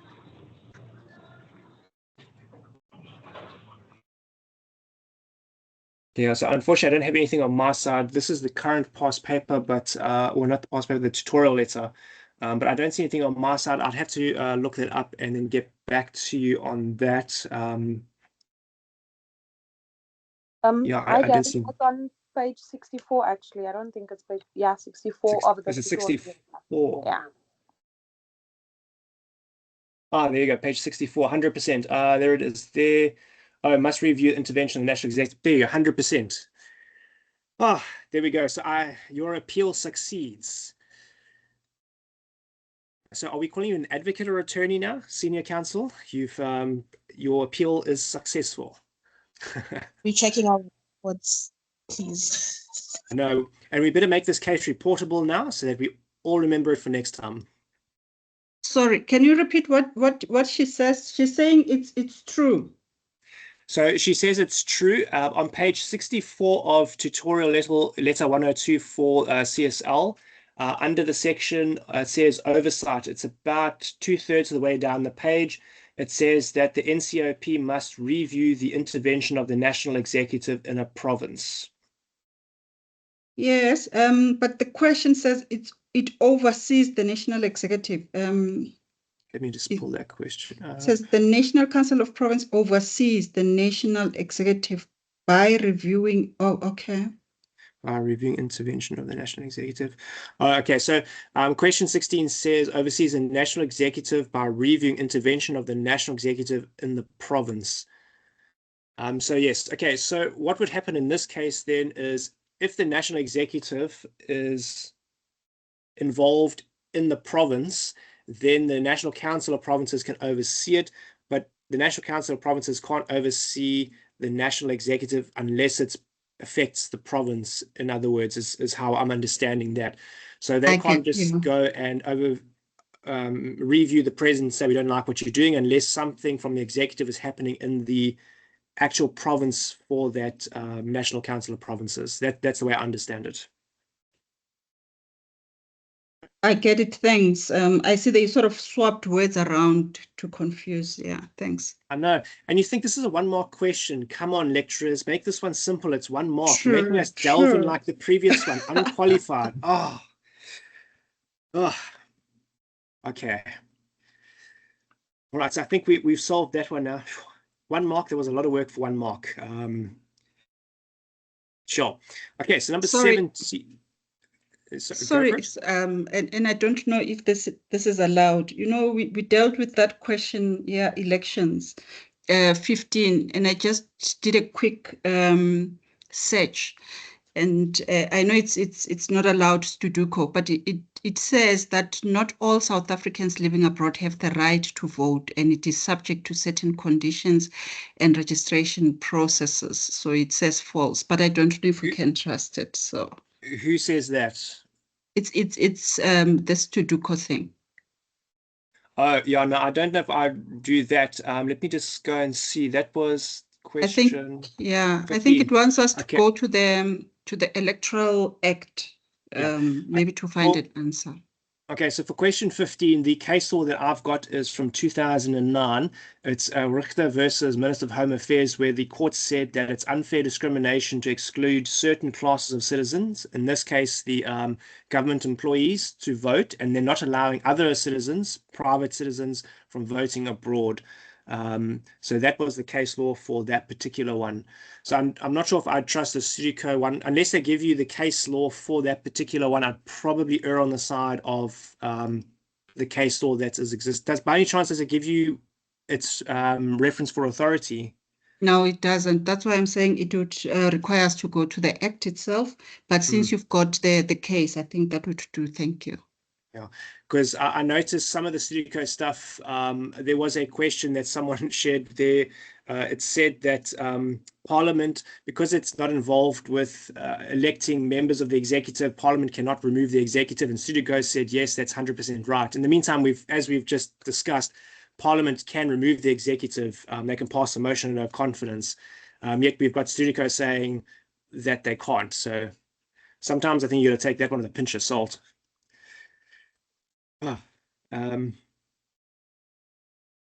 Which question were we on? Question 17. I see there's still a hand up. Mama Bola, do you have a question?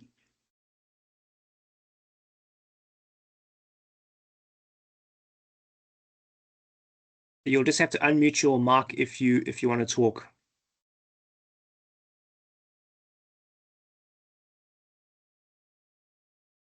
Okay, I think their hand must have been up by accident. All right. Question 17. The provincial legislature cannot recall a permanent member of the National Council of Provinces. So true or false, the provincial legislature cannot recall a permanent delegate to the National Council of Provinces. That NCOP again. Well, at least this one should be fairly straightforward. So anyone want to try this one? True or false?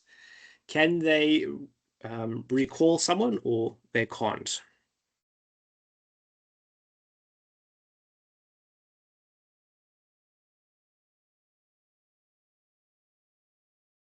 All right. I don't see any hands going up. So this question is false. A reason being is a section 62(4) of the Constitution allows a provincial legislature to recall a member.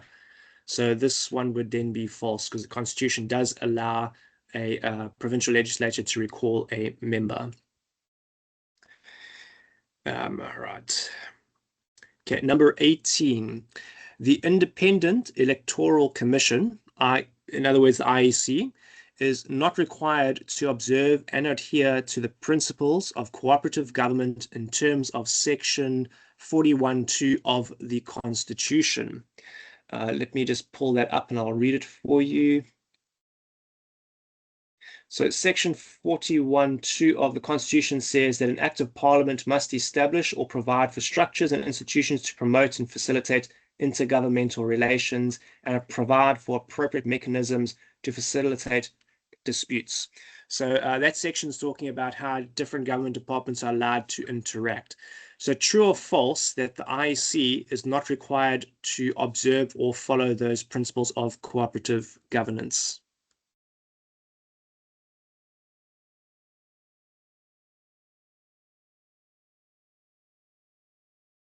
No takers. Even it's a 50-50 chance in this one. Yeah, with me, my opinion here, I would say it is not required to observe. False, because from reading section 42(2)(b), it says that provide for appropriate mechanisms and procedures to facilitate settlement of intergovernmental disputes. So meaning that the IEC would then need to, be part of that to ensure that when they're counting votes, etc., to ensure that intergovernmental disputes are settled and whoever comes up as winner. So I think they should. That's my 2 cents. No, that's right. The statement is true because they're not required to observe that particular section. I see we've got a hand up. Siva, do you want to go for it? Okay, I see. No, withdrawn, Joanne. Withdrawn. Okay. All right. So I was just saying there that you are right. That statement is true because that refers to intergovernmental disputes, whereas the IEC is a institution supporting democracy. So it's an independent body. It doesn't form one of the spheres of government. Does that make sense? Yep. Cool. Number 19. Under the post-94 constitutional dispensation, so in other words, after the 94 Constitution, municipalities enjoy original powers that are sourced directly from the Constitution. So true or false, in the new Constitution that we have for South Africa, do the municipalities get their power directly from the Constitution?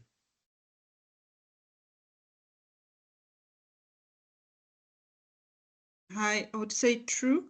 They are secured, and I don't remember if it's Schedule 5 or Schedule 4, but one of the schedules in the Constitution.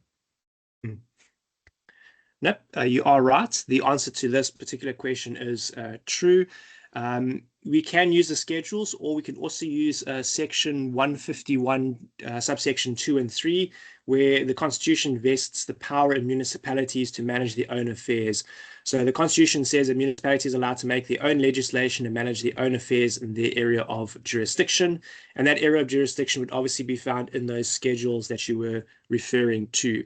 So this question is definitely true. And if we wanted to throw in some case law here just to impress the the lecturers, we could say that, for instance, the City of Cape Town versus Robertson in 2004, the Constitutional Court specifically said that municipalities enjoy original constitutionally entrenched powers. So you were spot on with that one. Question 20. The Constitution of the Republic of South Africa establishes a form of parliamentary government which requires members of the cabinet to account and to report to Parliament regularly. So true or false, can Parliament request the cabinet to report to them regularly?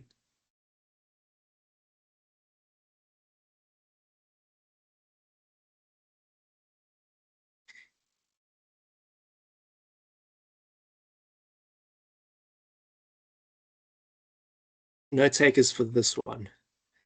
Or you guys busy quickly looking through the Constitution to find it? Because it is open book, you are allowed to look these up. So we'll have to do like the auctioneers now. I'll have to give you like a countdown. Come on, going once.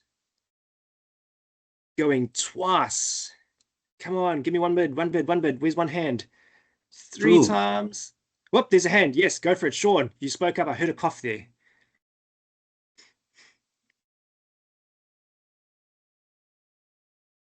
Ah, all right. So this statement is true. Section 55, Section 92, and Section 93 of the Constitution all refer to Parliament having the power to hold the executive to account, as well as to provide regular reports to Parliament.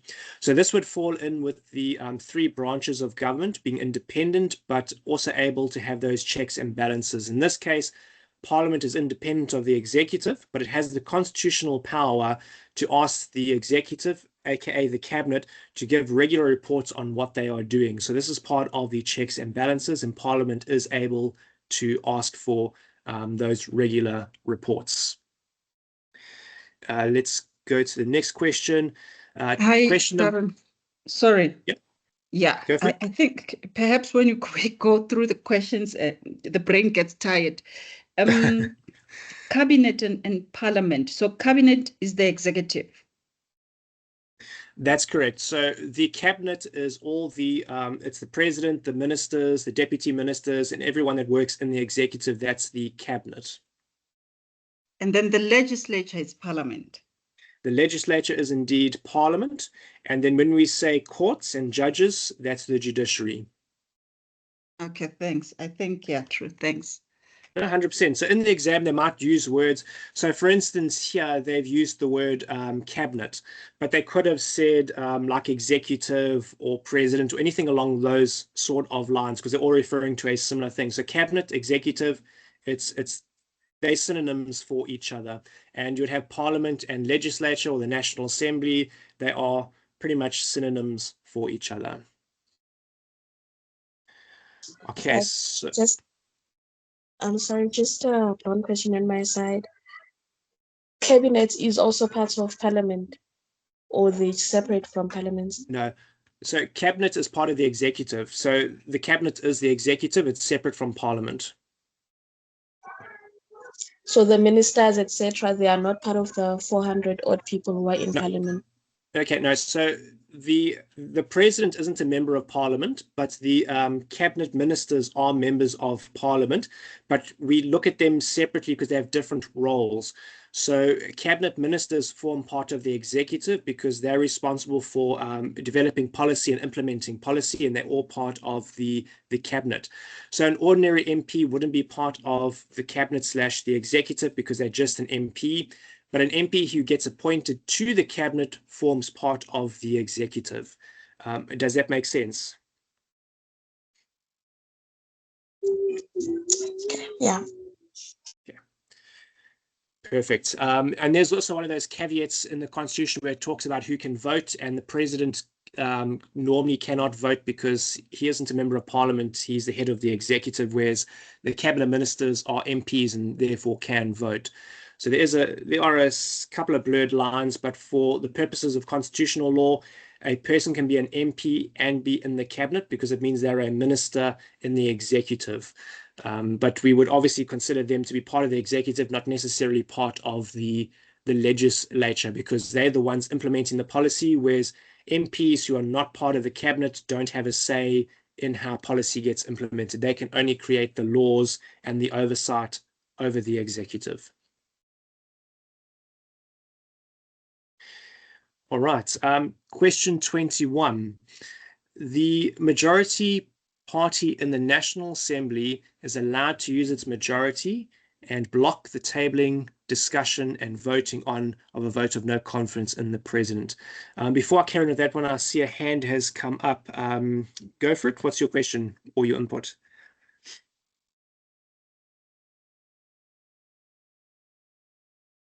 Mama Bola?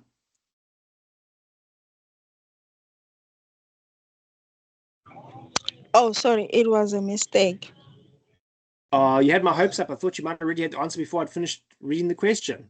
No stars for you, no gold stars for you. All right. So question 21, the majority party in the National Assembly is allowed to use its majority and block the tabling, discussion, and voting on a vote of no confidence to the president. So true or false, can the majority party in Parliament stop anyone from having a vote of no confidence in the president?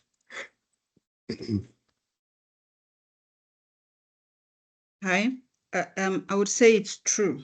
In terms of section 102, if the National Assembly by a vote supported by a majority of its members passes a motion of no confidence in the cabinet, excluding the president must reconstitute the cabinet. So if it means if the majority party would not support that motion of confidence, then they can block it.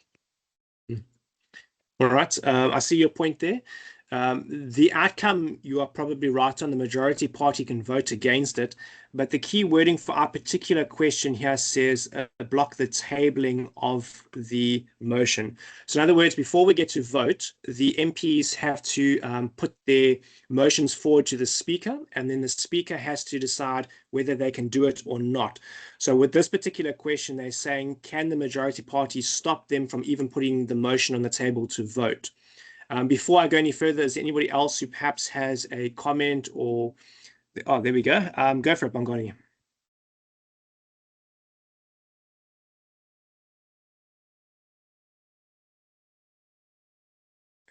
Bongani, do you have a comment for it? Hey, Darren.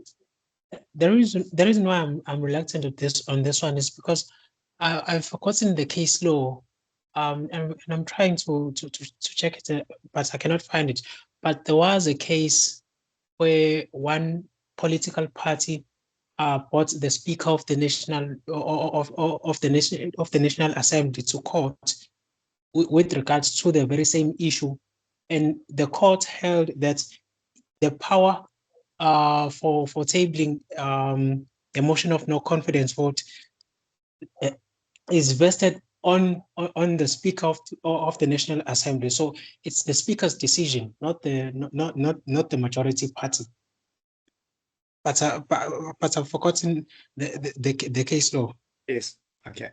No, that's a very good point to raise. Does anybody else have anything they want to weigh in on this question?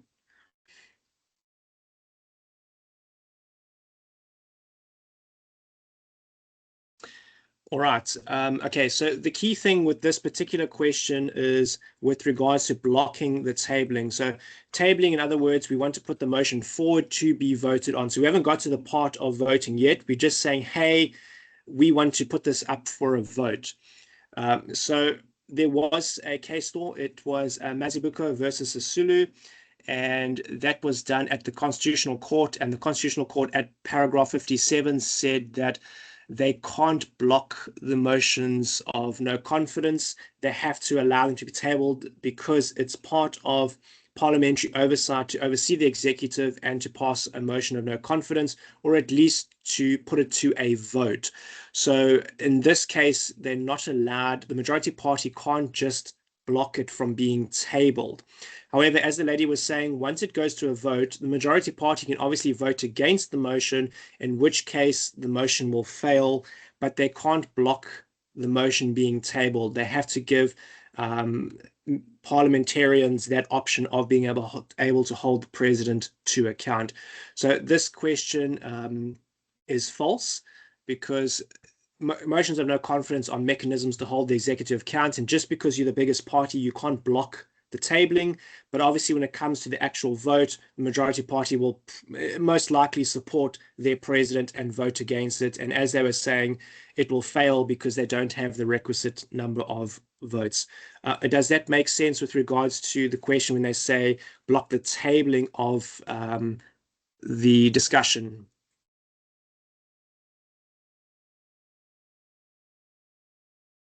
I hear what you're saying, but then the question, remember, I take it that it says tabling, discussion, and voting. And in that case, it's the entire process. It's not only offering the tabling, but then discussion and voting, because then it's the entire process to say we're putting this motion forward. It needs to be discussed and voted on. And if the majority of the cabinet members don't support it, because for me, I would take that as supporting. If they don't support it, then it won't go through. I don't. Okay, so this is the one step before they vote. So when they say, in other words, the question is saying, can the majority block the tabling? Can they block the discussion? Can they block the vote? So when you block the vote, you're not allowing the vote to go ahead. So when we block the tabling, we're trying to say that I'm going to stop you from even putting this on the table to vote. If we're going to block the discussion, it would be saying that we're not allow you going to discuss. And then when we say and block the voting, it means to stop the voting from even happening. So this particular instance is talking about stopping that whole process from even getting to the vote. So it stops the tabling, it blocks the discussion, and it blocks the voting. So in other words, the majority party wants to stop it from even getting to the point of having a vote. So that's how this question is phrased. Obviously, once it gets to the point of having a vote, the majority party will have the majority of votes, but they can't use their majority to stop the vote from happening. They have to let the vote happen, even if it is going to fail. Yeah. Can I say Great something? stuff. I'm not Okay. okay. Can I say something? I'm not sure if it's gonna be in line with this. There's where I read it said the Constitution also reflects different model of democracy, which allows it to adapt to various contexts and challenges. This flexibility is important in diverse society like South Africa, where democracy must balance majority rule and majority right, participation, and constitutional limit. Whereby it says majority rule it's about people having a say. It's how the government how it's how they are governed. In Rook's definition, okay, there's a case here. Just a minute, sorry about that. Where I was reading.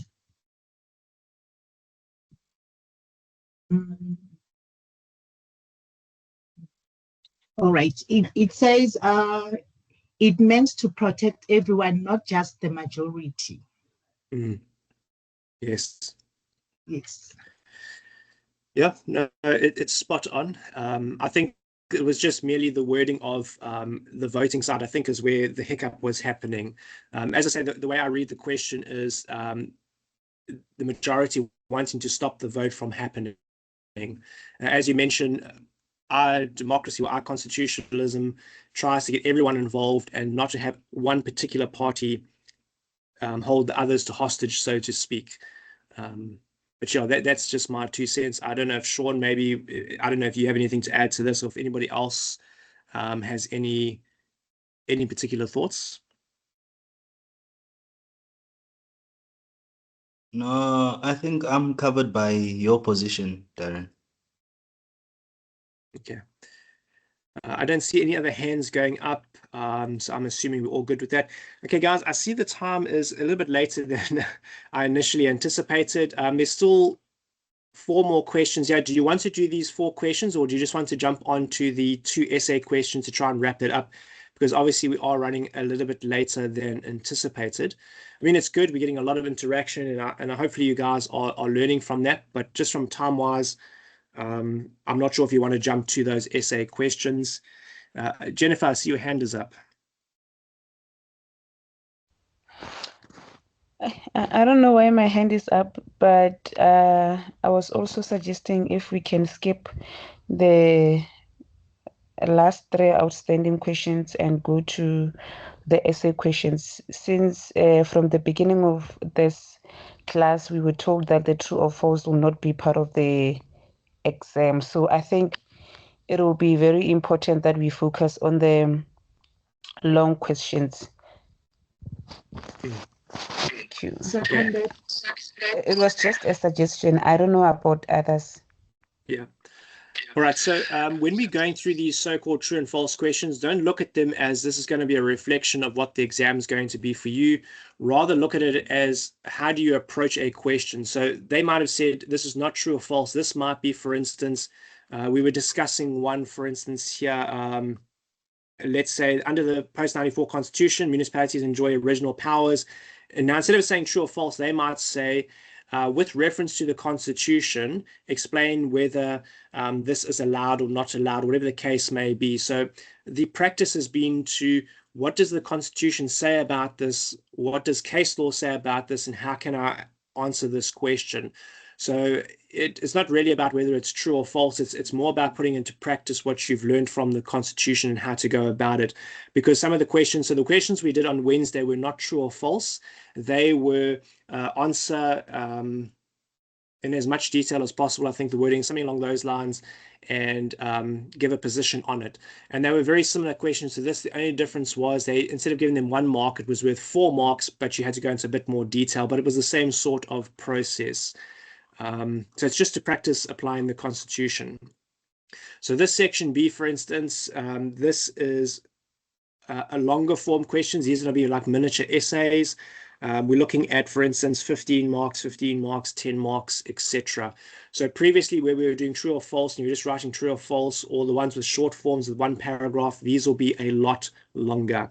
Now, these are all based on this scenario. If you've got a copy of the question paper from the WhatsApp group, I'd recommend keeping it handy, because all the questions relate to, or the questions for this question relate to this scenario. I'll read through it for those that don't have a copy in front of them, and then we'll jump through to the actual questions. Okay, so question 1, the instructions are to read the set of facts below and then answer the questions that follow. Substantiate your answers with references to relevant provisions of the South African Constitution or other legislation and case law.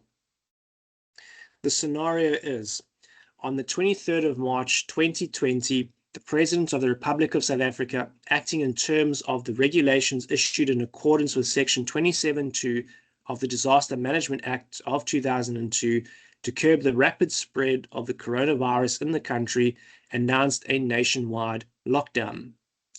As the number of confirmed cases in South Africa increased and more than 90,000 people across the world had died from the disease, the announcement was a decisive measure to save the lives of hundreds of thousands of South Africans. Under the lockdown, the selling of liquor and tobacco was banned, and individuals were not allowed to leave their homes except under strictly controlled circumstances, which include the seeking of medical care, buying food, or the collection of social grants.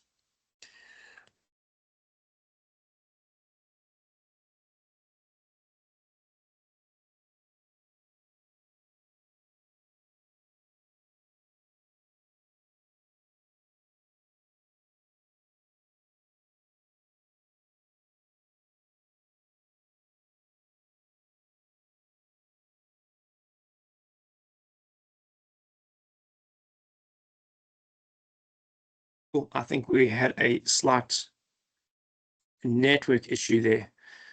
Can you guys hear me again? Yes, we can. Okay, perfect. I'll just start that paragraph again because I'm not sure where it dropped out.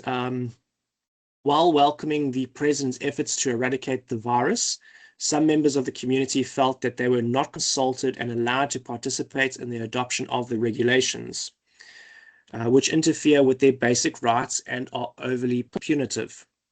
They questioned how the sale of liquor during controlled and limited hours and buying packs of cigarettes while grocery shopping would sabotage efforts to flatten the spread of coronavirus.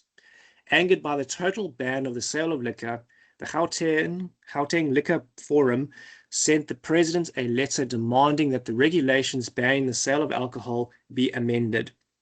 The GLF threatened that if the ban on the sale of alcohol was not lifted, they would first approach a court on an urgent basis for appropriate relief, and secondly, request members of parliament to remove the president from office. The threats by the GLF to challenge the decision of the president in court angered a section of the community, who took to the streets to protest and question the authority of the court, an unelected institution, to review the decision of the president, who is democratically elected by the people of the country. With reference to the above set of facts, we need to answer the below questions. Okay, so question 1.1 is, what are the questions referred to that are raised regarding the authority of the unelected members of the court to review the decision of the president, who is democratically elected by the people?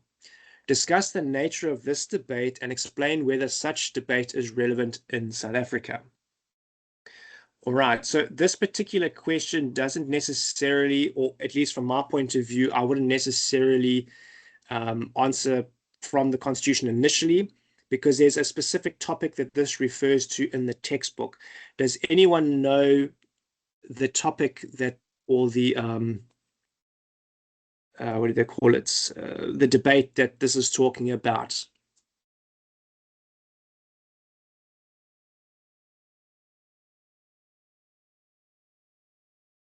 Yes, I see your hand. Come on, Sean, give us a go. Yes, I think it's the counter-majoritarian dilemma. 100%. So what are your thoughts on that? Do you want to get us rolling in that regard?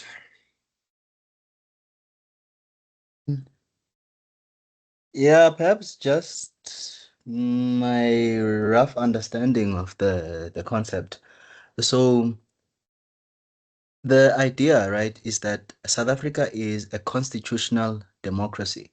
And so because it's a democracy, ideally the laws should be made by the will of the people, and this happens through the legislature, right? So we elect people to parliament and they make the laws. And so ideally, every law should be passed because every law should be looked at as an expression of the will of the people. But sometimes the courts have a power to overrule the majority, if you will, by saying that no, this law that Parliament made is, say, unconstitutional because of XYZ. And so it's a dilemma in that. So even the wording says the counter majoritarian dilemma, right? And so it's a dilemma because you have this institution, the courts, that sometimes can counteract the will of the people by saying, overruling laws that were passed by parliament. And this is the debate that exists, but there are arguments for and against. So I think, yeah, that's how we can get the ball rolling on the subject. Yep, 100%. All right, guys, you wanted to jump through to some essay questions. So now we've jumped from the pan into the fire, and Sean's given you quite a nice rounded answer to get this whole thing going. So this is worth 15 marks. So we are going to be aiming to be writing probably a page, maybe a page and a half at most for this particular question. So we have to discuss the nature of this debate and explain whether such a debate is relevant in South Africa. So when approaching this type of question, we've got two components. The first one is the nature of this debate. In other words, what is it that we're talking about and what are the different components of it? How does it work? So on and so forth. And Sean's given you a very nice grounding for that. And then the other half of this question is it still relevant to South Africa? Now, this was well thrashed out in the prescribed textbook. There's a whole section on this particular topic. But maybe before I give you my thoughts on this, what do you guys think with regards to the nature of this debate? So the counter-majoritarian debate is what it's commonly referred to. What are your thoughts on this topic? What is this topic all about?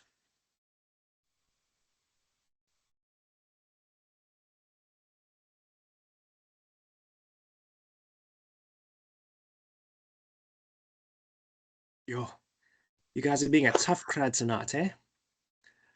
Hey.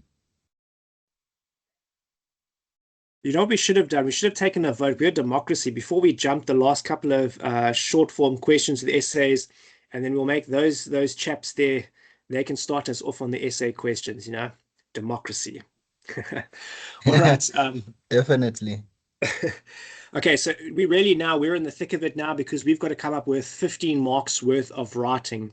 So as we've been talking tonight, these are very much what I would consider the bullet point information. It's to the point. You've got to take all this information, you've got to round it out, you've got to make it look pretty, you've got to put a couple of paragraphs together. So for 15 marks, I would be aiming for a page of information here. So I'm going to probably, in all likelihood, have maybe 4 to 5 paragraphs sort of thing off the top of my head. And we'd obviously open up with a paragraph about what is this whole thing about. We then have maybe 2 or 3 paragraphs about the differences and the arguments for and against it, and then maybe 1 or 2 paragraphs explaining about whether this is still relevant to South Africa. So that's how I would approach this sort of question. Now, before I give you my 2 cents of the information I would put in, is there anyone that's brave enough to give us their thoughts on how they would answer the first half of this question? Or maybe if you feel more comfortable answering the second half, which is this still relevant to South Africa? Maybe you can answer that, whichever part you're more comfortable with. I'll give you guys the opportunity to have your say first.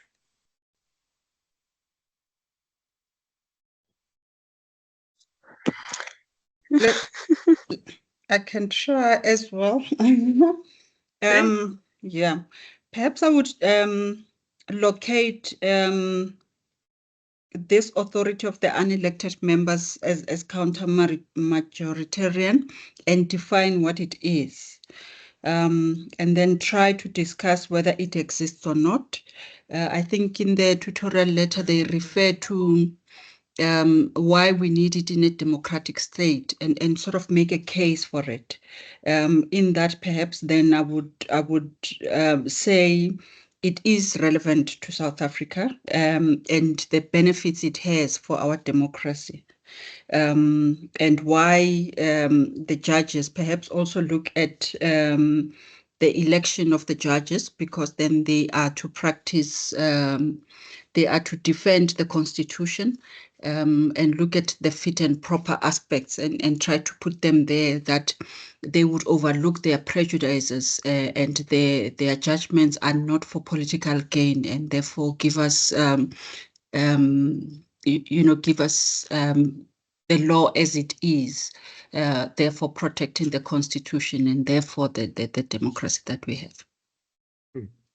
I like it. That's definitely a very good start. I see, Jennifer, your hand is up. What do you have to say about this?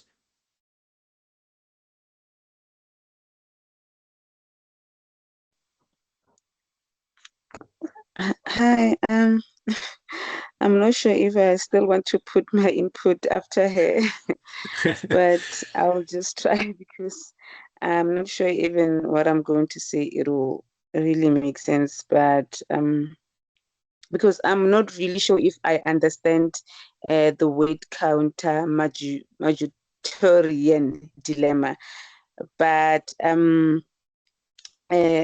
going to the question whether the debate is still relevant in South Africa, I would say that it's still relevant, looking on the fact that remember the president is actually the person who was being elected by the people, and the judges are not elected by anyone. So for the people, it will be on that thing that, okay, because when you vote for someone else, it's that thing of you saying that we trust this person, and every decision that this person takes, we will just go for it. And for the court, for the judges, they are just people who are not elected, and now they have to, I don't know if I should say they have to take a decision or decide whether they are going to take what the president is saying or they will revoke it. So I think that's the way I understand the counter dilemma. So Okay. yeah, I'm not sure if I'm answering the question correctly, but I'm open up for correction. No, well, you explained your position quite well, which is really what you're aiming for in these sort of mini essay type questions. So for those that are not sure what the counter-majoritarian argument is, it's basically a debate about whether judges who are unelected are able to overrule decisions made by the president or the government, who are elected representatives of the people. So the debate is, should judges be able to undo law, invalidate law that the government has made, because the government represents people who voted for them, whereas judges, they were never voted and they're unelected people appointed to a position. And the people on the one side will say that how can a handful of judges who've never been elected but are simply appointed to a position can overrule a government which has 400 members and supports and represents millions of people in South Africa? How can those handful of judges overrule the will of millions of people? So that's the one side of the argument. The other side of the argument says that it's all part of checks and balances, and also to ensure the Constitution reigns supreme. So their argument is that we had a democracy, and sometimes the majority don't always make the best decisions. And in order to protect the minority or to protect the rule of law, judges should be able to invalidate that law and stop it from happening, thereby protecting the minority or protecting rights of other people who may not be able to defend their rights. So those are the two sides of the argument. Knowing that, does anybody else perhaps want to have their input into what they think of this? Perhaps let's move from the debate of what it is. I think we now understand what the debate is with regards to the two viewpoints, but maybe let's move to the part of, is it still relevant in South Africa? The two previous speakers mentioned that, from what I understand, they think it's still relevant to South Africa. Is there anyone that perhaps wants to have a comment about whether they believe the counter-majoritarian argument or debate is still relevant to South Africa?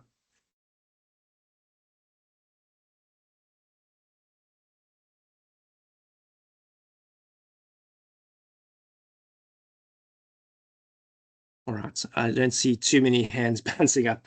Okay, as we said, you've gone from the frying pan straight into the fire now. Now we're in the big boy stuff. All right, so the way I would approach this one is, on the first part with regards to what the debate is, I would explain it with regards to how I've just done now, what each side supports and how they differ. However, with regards to whether the debate is still relevant to today, this I would find not in favor of. The reason being is, the reason I say it's not relevant to South Africa today is the people of South Africa chose this form of governance. They chose to have the constitution which could invalidate legislation or law if it's inconsistent with the constitution, because they drafted this constitution, initially the interim constitution, which then became our final constitution. And when they drafted this, they knew what they were doing. So it's not like this was forced upon us. We didn't wake up one day and decide that, hey, I don't like the fact that a couple of judges can overrule the government, which represents millions of people. It's not something that was forced on people. When they were drafting the constitution, they knew this and they put this in. And some people might say, yes, but I don't know those people. They didn't represent me. And that may be true, but at the time, they were representatives. So all these different parties came together to draft the constitution, and they represented various different people and various different stakeholders. So inadvertently, they are representing us even today when they drafted that constitution, and they decided that we need to have these sorts of checks and balances. So they put in there that the courts are able to test the power or test legislation against the constitution, and if it doesn't line up with the constitution, we can then declare it invalid. Because South Africa is not a pure democracy, we are a constitutional democracy. In a pure democracy, the will of the majority goes. That's it. There's no other check or balance. Whatever the majority wants is whatever the majority gets. Whereas in a constitutional democracy, the majority still get their way, but within certain bounds. The Constitution has certain parameters that you're not allowed to cross. And in our case, that would be, for instance, the Bill of Rights. There are certain things that no matter how many people vote for it, we'll never be able to overrule. If the majority decided, for instance, that we want to bring back the death penalty, it doesn't matter if Parliament passed the law that says the death penalty is allowed, because the Constitutional Court has already ruled that that is an infringement on a person's life, which the Constitution guarantees. So even though the majority wants it, they can't have it, because the Constitution is protecting the rights of other people as well. So the Constitution acts as a sort of bounds on the power that the government may exercise. Whereas in a pure democracy, you don't have that. For instance, prior to 94, that would be much closer to a pure democracy. We had parliamentary sovereignty. In other words, Parliament could do whatever they wanted. They could pass any law they wanted, and the courts were severely restricted from being able to stop that from happening. They could only try and prevent it based on procedural grounds, but they had no ability on the substantive side to stop the law from being passed. And we saw what happened under apartheid. The parliament decided that we want to do Group Areas Act. We want to separate people. We want to do all sorts of other nonsense in between. And guess what? They could still do it because parliament said this is what we're doing. And we didn't have a constitution in the fact that it protected certain rights that you couldn't alienate or override. Parliament was supreme, and that was the parliamentary sovereignty system that we had. Then we move from that to the interim and the final constitution, which says we're still a democracy. People still get to vote, but now we've got a constitution that guarantees everyone at least the minimum set of rights to protect everyone. So that, from that sort of reasoning, is why I would say that I don't think this whole debate is relevant to modern day South Africa, because the people who drafted the constitution knew all these things and specifically included this section 172 of the constitution, which gives the courts the power to invalidate any law that's inconsistent with the constitution. So it didn't sneak up on us. It didn't surprise us. It wasn't forced on us. Our representatives at the time drafting the constitution chose this for us, and it's been accepted. So we can't now come back afterwards, oh, I don't like this now. You know, we've moved on. We've accepted a new system which, you know, might have a few flaws here and there, but overall gives far more protections to everyone than what we've previously had before. In any case, I see now I'm talking too much now, but that's probably how I would approach this question, brush it up a little bit, put 5 or 6 paragraphs together, and that is sort of how I would round out with my regards to whether it's relevant or not. Does what I was saying there make some sense? Do you guys disagree? Do you agree? What do you think of whether it's relevant to South Africa? So you know my viewpoint, but now you're writing this exam.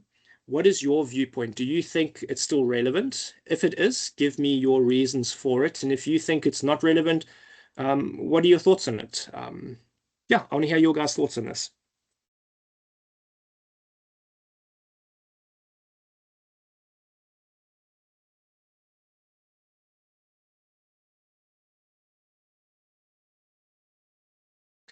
Sure.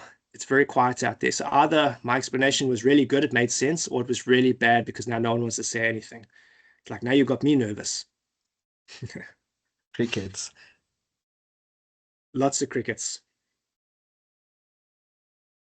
All right, so I don't see any hands or questions coming up, so I'm going to assume that perhaps you guys, you're not fond of this question, or you don't really have a position on this question. But if there's no questions with regards to this 1.1, I can move on to 1.2. So final call. Do we have any questions related to 1.1? Do you have any views you want to speak? Just a comment. Oh, yep. I will forever hold your peace, eh? No, I think it makes sense. You are right, because of when you make this example of saying we might say because due to the criminal that is happening in our country, we actually say we want the death penalty to come back and all that. So, but because of the constitution, it's there and it says it's not allowed, it was banned. Then if the majority count it's no more, then we will have back and forth with our law, whereby today we want this, tomorrow we don't want it, then it can change. Yeah, I think it makes sense as you explain. That's good, as long as it makes sense. But yeah, I think from that point of view, as you mentioned, sometimes the majority isn't always right. Just because everyone's swimming in the same direction doesn't mean they're all right. But yeah, perfect. So we can move on then to the next point in this question, which is 1.2. So 1.2 says that with reference to case law, discuss the duty imposed by the Constitution on Parliament to involve the public in its legislative process. Now, obviously, I don't expect you guys to have case law handy, but does anyone want to perhaps talk about the duty that that the Constitution has on Parliament to have a public access to the legislative process. You don't have to give me section numbers, case laws, but just give me what your thoughts are on the Constitution with regards to involvement by the public in Parliament. And if you have constitutional sections, I'll give you bonus stars.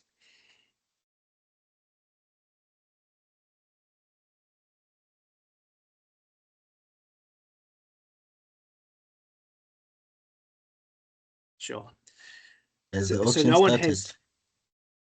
Sorry, Sean? Oh, no, I was checking if the auction had started. Going once. I was just about to say, hey, we all wanted to jump onto the essay questions. We've got our essay questions now. Now it's very quiet. I think I want to go back to the other questions. There was more involvement.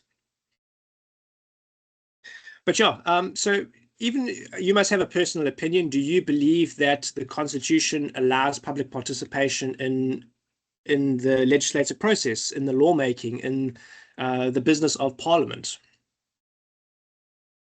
I don't have case law handy, but for one section, I think is it 49? Is it? I think it's 59. Yeah, 59. 59.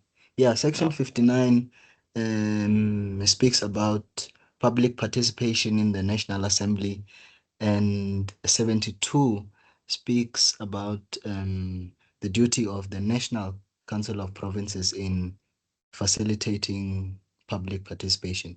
So there's definitely constitutional provision for public participation in that process of legislation. Yeah, no, 100%. See, guys, that's all we want. Nothing too hectic. Just what are your thoughts on the matter? So Sean's 100% right. Section 59 of the Constitution requires Parliament to involve the public in the lawmaking process. This is why when they pass a law or they get these bills through Parliament, they have to put it out there for all the people to have their comments on it. That's all part of the participatory democracy that we have. So writing this up as a miniature essay, we're probably going to make a page worth of information here. So that's what, 5, maybe 6 paragraphs. I would include, because we're doing constitutional law, the first and foremost thing we want to do is what does the Constitution say, which is section 59, Parliament is required to have public involvement. For case law, I would follow that up. I found a case today for it. It was called King versus the Attorneys Fidelity Fund, where it says that the Constitution requires that Parliament function in accordance with the principles of accountability, responsiveness, and openness, which are all its founding values. So, and you can follow that with, for instance, Doctors for Life versus the Speaker of the Assembly, where the Constitutional Court specifically said in paragraph 14 that the Constitution requires the public involvement as part of its legislative process. So that's sort of the information I would have for this particular question. You would obviously dress this up a bit nicely. You'd have a nice opening paragraph, and then maybe the opening paragraph talks about section 59 and the right to public access for the legislative process. Then I might follow up with one paragraph for the first case law I found, another paragraph for the second one, and maybe the last 3 or 4 paragraphs just to round the whole thing out to make it a bit nice. So obviously these are all just bullet point pieces of information. You'd have to take this and make it look pretty, so as to speak, make it look like a page worth of information. All right, moving on to question 1.3, fully discuss the circumstances under which the National Assembly may remove the president from office. So this one, at least for 10 marks, is fairly straightforward. You can probably answer this in under a page, probably 3/4 of a page. It doesn't require too much thinking or planning because we're going to go literally to the Constitution and say, what does the Constitution cover? Just to speed us along to question 2, I'm going to answer this one. What I would do is I'd start with my first paragraph and say that section 89 of the Constitution covers the removal of the president, how it's done, blah, blah, blah, etc., etc. I would then, further information would be, for instance, section 89(1) lists the exact requirements for removing the president because they want to know the circumstances for that. So the circumstances, for instance, there's 3 of them. The first one is a serious violation of the Constitution or the law, a serious misconduct, or the inability to perform the functions of the office. So I would wrap all that information up in probably 3/4 of a page just to round out my 10 points. Maybe you'll do it in half a page. It's perfectly fine. We're only looking at 10 marks now. You could probably get away with half a page just putting that information in. But the key thing here would have been section 89 to get your marks. Okay, these are the last three for tonight. So we'll see if we can maybe wrap that up in maybe 10, 15 minutes. Okay, so question 2.1, explain the four main principles that make up the modern conceptualization of separation of powers. Now, I don't know if anyone knows this offhand. If anyone does, do you perhaps want to jump in with what you think of the separation of powers? If you know the four main principles, perfect. You can give it to me. I'll give you a gold star for each one. Otherwise, maybe just let us know what you think of the separation of powers. How does the separation of powers work, and to what are they being applied?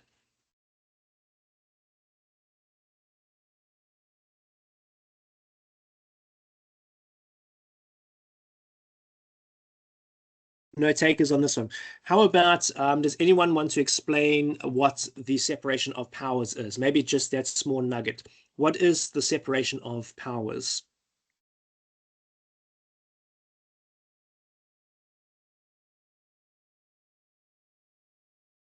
Can I try? Oh. Yep, go for it. Yeah, I was about to do my auction thing. 3, 2.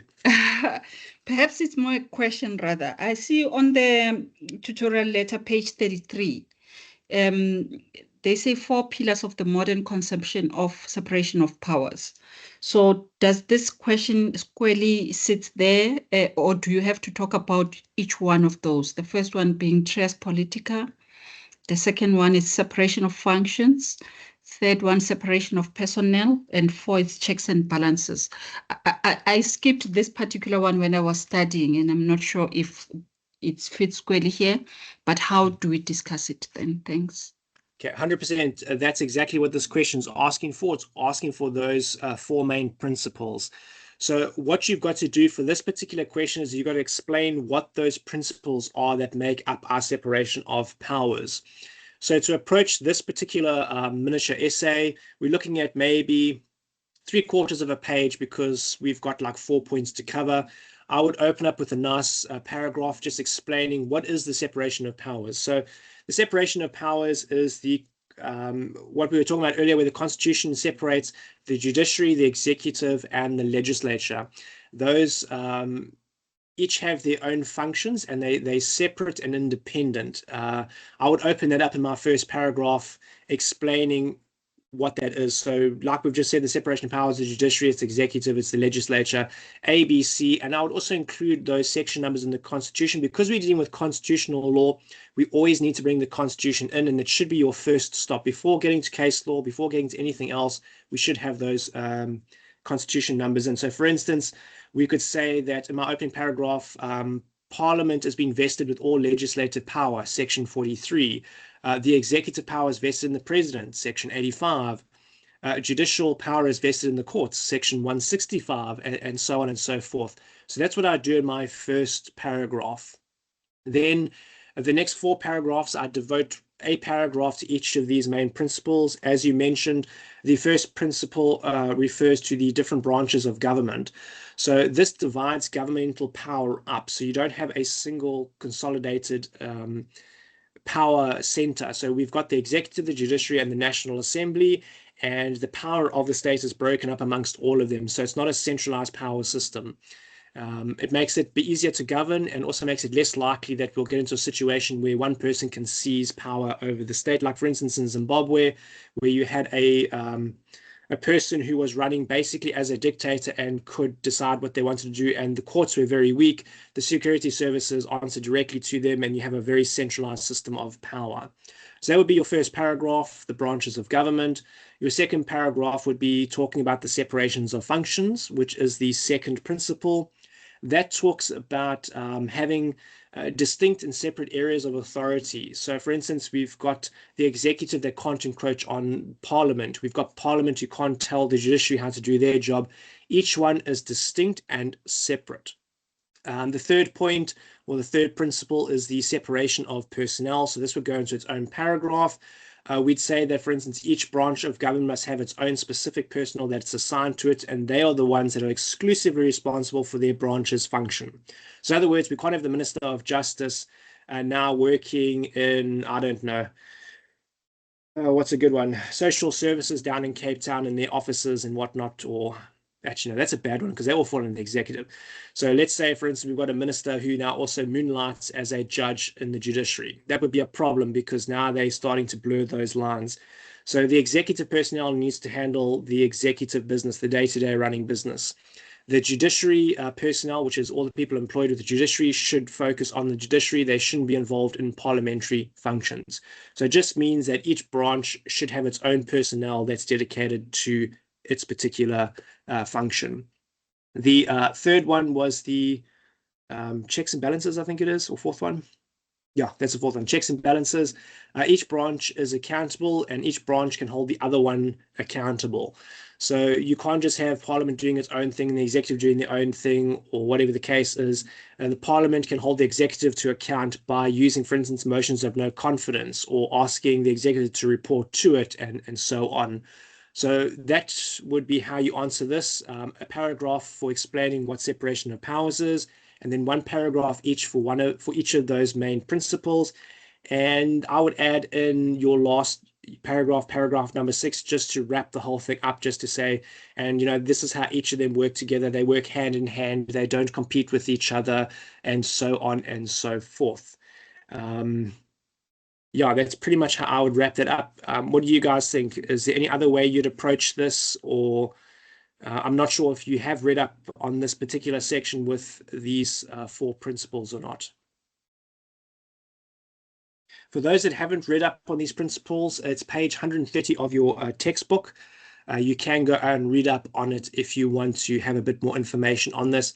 Who knows, the exam may have it or it may not have it. I only saw it once in the last 10 years with the past papers, so who knows, maybe it's due to come up again. But that's page 130 of the textbook. So we all good with us with question 2.1? Any questions?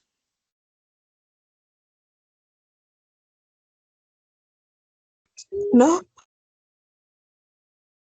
Perfect. Okay, so number 2.2, we want to briefly explain the 2 ideals of judicial independence.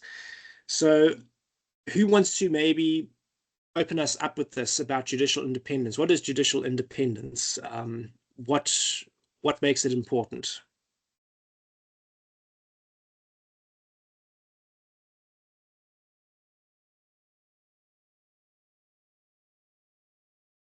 Yeah, I think I have to do the auctioneer thing, because every time I'm about to move on, then someone has to say something. So I'm going to do like, going once, going twice, 2.5, 2 3/4, 2 4/5, 2 6/7.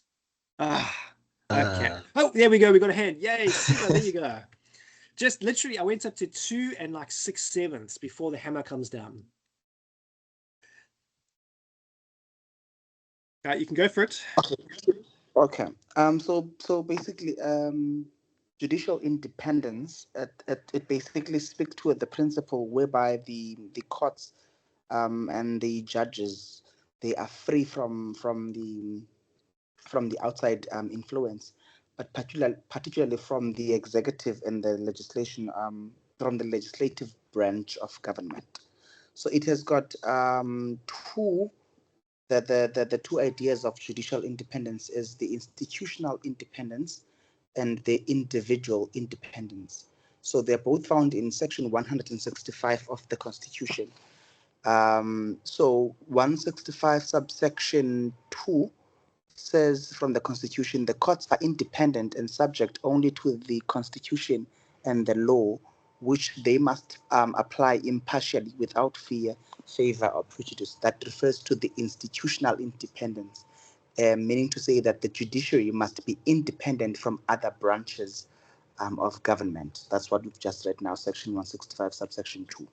And then the individual independence would speak to the judges must be free from any external influence or pressure, which is also found in section 165 subsection 3, which says no person or organ of state may interfere with the functioning of the courts. So basically that's the nutshell. Yep, 100%. Awesome nutshell. I have like 5 gold stars. You get all of them now. You've taken all my notes with you too. And you got that 100%. So yes, I really don't have anything to add to that. He even quoted all the section numbers. Section 165.2 is exactly spot on. If I was writing this essay, we've got to do like a page worth. Yeah, so we're gonna have to have an opening paragraph explaining what is independence exactly as you explained it is perfect. Is to avoid influencing judges, whether from private individuals or organs of state, and we'd then have to wrap all that up. So just to wrap up the 2 ideals is number 1, the judges should interpret and enforce law that's impartial and unbiased. So that's the first principle. And the second one is that there shouldn't be any undue influence or interference from anyone outside of the judiciary. But I mean, you pretty much, yeah, you nailed that 100% down, even with the section numbers. All you'd have to do now is fill out a page worth of pretty letters on a page, and you'd get all your 15 marks and 5 gold stars. All right. So our last question. Sorry. Sorry. Could you perhaps give us a case which we can use, even if it's just a name? I don't have any particular cases for this one. I unfortunately not. The proper one. And I haven't read it. I don't know, but he was impeached for doing wrong things. Could that? Yes. Yeah. So I was about to say that no case you can use because he was impeached for trying to unduly influence other judges in another case with Zuma. So yeah, you could 100% look that up. The courts will, I'm sure they'll have something in there talking about it. For this particular question, if you've got case law, definitely include it. But if you didn't have the time to look for case law, by including the 2 principles, their explanation, and the section of the Constitution, you've got at least 3/4 of the points. So if you can't find the case law for this type of particular question where it isn't a legal question, don't stress if you can't find the case law, because you might be spending a lot of time trying to find something that may only add 2 points or something to your question. But definitely that Lope case, let's just try the number, would definitely work. Also, the first one that came to my mind. All right. So this is the last one for tonight. Sure, you guys are legal eagles. You're flying here. You survived all this way to the last question, and of course, it's only 10 marks. So we only want to do, hey, maybe half a page, 3/4 of a page for this one. But 2.3 says, discuss the role of the president in appointing judges to the Constitutional Court. In your answer, you must also explain the procedure for the appointment of these judges. So if I was answering this one, there's 2 parts to it. The first one is discussing the role the president plays in appointing judges to the Constitutional Court. So obviously it's specific to the Constitutional Court. That would probably be a paragraph there explaining that, maybe 2 at most. And then the other part of it being that what is the procedure for it. Now I would imagine that would probably be where most of your writing is going to be, in the procedure side. So maybe before I give you some of the notes I have, what do you guys think with regards to the role the president has in appointing the Constitutional Court judges?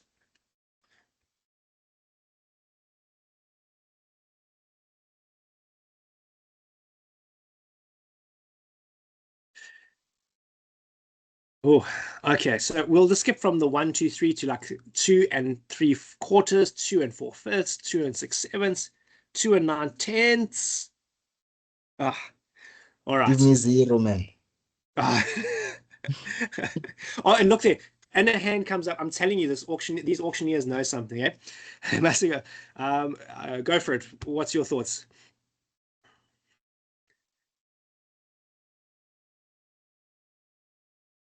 You'll just have to unmute your mic there to speak.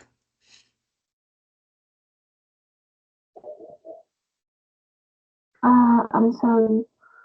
Okay, I will say, according to me, the role of the president, the president appoints judges from a list prepared by the Judicial Service Commission. And also, the list must contain like 3 more names than the number of the vacancies. Am I right? Wait, I'm sorry, I'm sorry, I'm sorry, I'm sorry, I'm sorry. No need to be sorry. You are right. The president does appoint the judges. So for this particular one, we could quote the presidential power to appoint it. It's eluding me at the moment, but it's under one of the presidential powers. It lists the authority that the president has to appoint the judge. You could then, from that, talk on what is the procedure. And Section 174 of the Constitution discusses how judicial officers are appointed. So you might, because we're talking about the Constitutional Court, we would talk about, like, for instance, Section 174(1), which says that a person has to be suitably qualified to be appointed to the Constitutional Court, and they also have to be a South African citizen. Then you could quote subsection 3, where it talks about the president, who is also head of the executive. After consulting with political parties, the JSC, etc., he then appoints the Chief Justice, Deputy Chief Justice of the Constitutional Court. Yeah, that's pretty much all I have for this particular question. It's only 10 marks. I would embellish it a little bit more for the actual exam, because you can't just do like what I've just done now, bullet point, bullet point, bullet point. But you are right. I would open up with trying to think now what that section number is, where the president has the power to appoint judges. And I'd wrap it up nicely with, because he's the head of the executive, that's one of the constitutionally enshrined functions of the president. And as for the procedure, the president, first of all, has to make sure that, the person's appropriately qualified, they're a South African citizen, etc. And that he has to then consult with the Judicial Services Commission, other parties within the Parliament, and then he can obviously appoint the Chief Justice and Deputy Chief Justice. Anyway, those are just a few points I have on that. I don't know if anybody else has any thoughts, or maybe you guys can remind me what that section is for the presidential power to appoint judges. But anybody else have any thoughts on the process and power of the president to appoint judges, specifically for the Constitutional Court?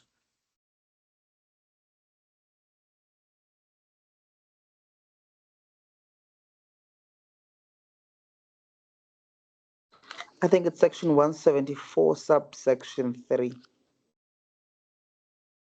Is that for the president's powers? Yeah, I also wanted to say that the process of appointing judges to the Constitutional Court is regulated by the provisions in the Constitution found in Section 174 to 178. Yeah, so 174.4 talks about the Constitutional Court's judges being appointed by the president. So, for instance, paragraph A talks about preparing a list and whatnot for the others, but that's for everybody else besides the Constitutional Court. Let me just pull up this one. Okay, so 174.4 A and B, is that what the one you're talking about? The one with the list of nominees, and then the president makes his pick from that one and makes the appointments from the list.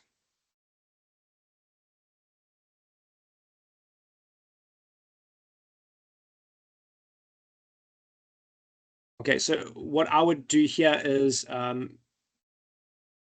Section 174.4 talks about the other judges of the Constitutional Court and their process. So you could have a paragraph or two for that one. And then you could say for it's 174 subsection 3, where it's the Chief Justice and Deputy Chief Justice. That's got its own slightly different process. So that could be in its own paragraph as well. It's only 10 marks, so we're going for like half a page, maybe 3/4 of a page. So if you do a paragraph for the powers of the president to appoint the judges, and specifically the Constitutional Court judges, you could do a paragraph on the process for appointing specifically the Chief Justice and Deputy Chief Justice, which is section 174.3. And you can do another paragraph or two for section 174.4, where it gives you the list of how they appoint the other judges to the Constitutional Court. And I'm sure between that, if you make it look nice and pretty, that's at least half a page worth of text.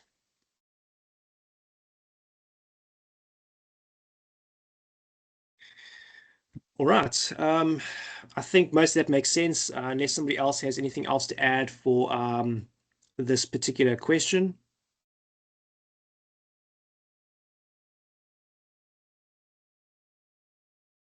Okay, doesn't look like we have anybody else for that one. All right, guys. We'll do maybe a last call for any other questions related to the module, the exam, or anything along those lines. Are there any other questions before we call it a night and we can go grab some coffee and some chocolate and, I don't know, go watch Netflix and chill?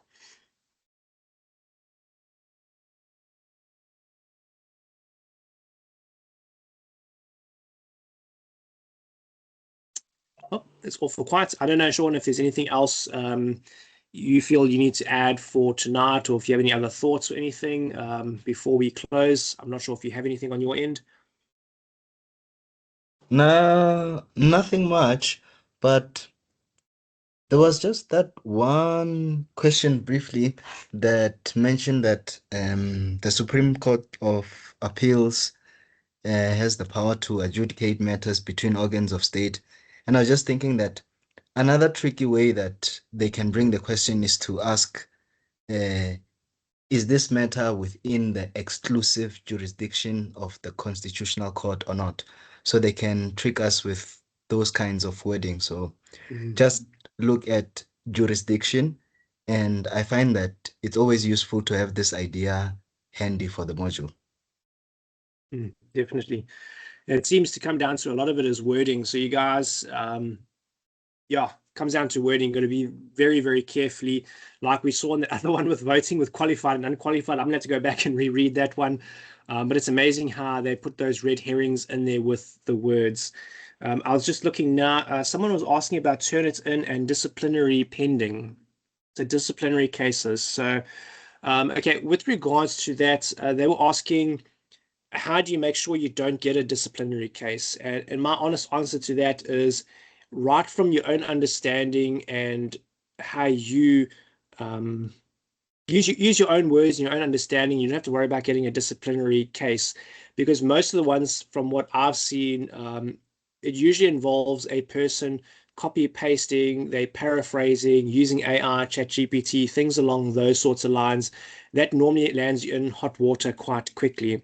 So as long as you're not copy pasting from somebody else, another important thing is referencing. You must reference. If you don't reference, you're going to lose a lot of marks at the best case scenario. In the worst case scenario, they might charge you for plagiarism because you're not referencing.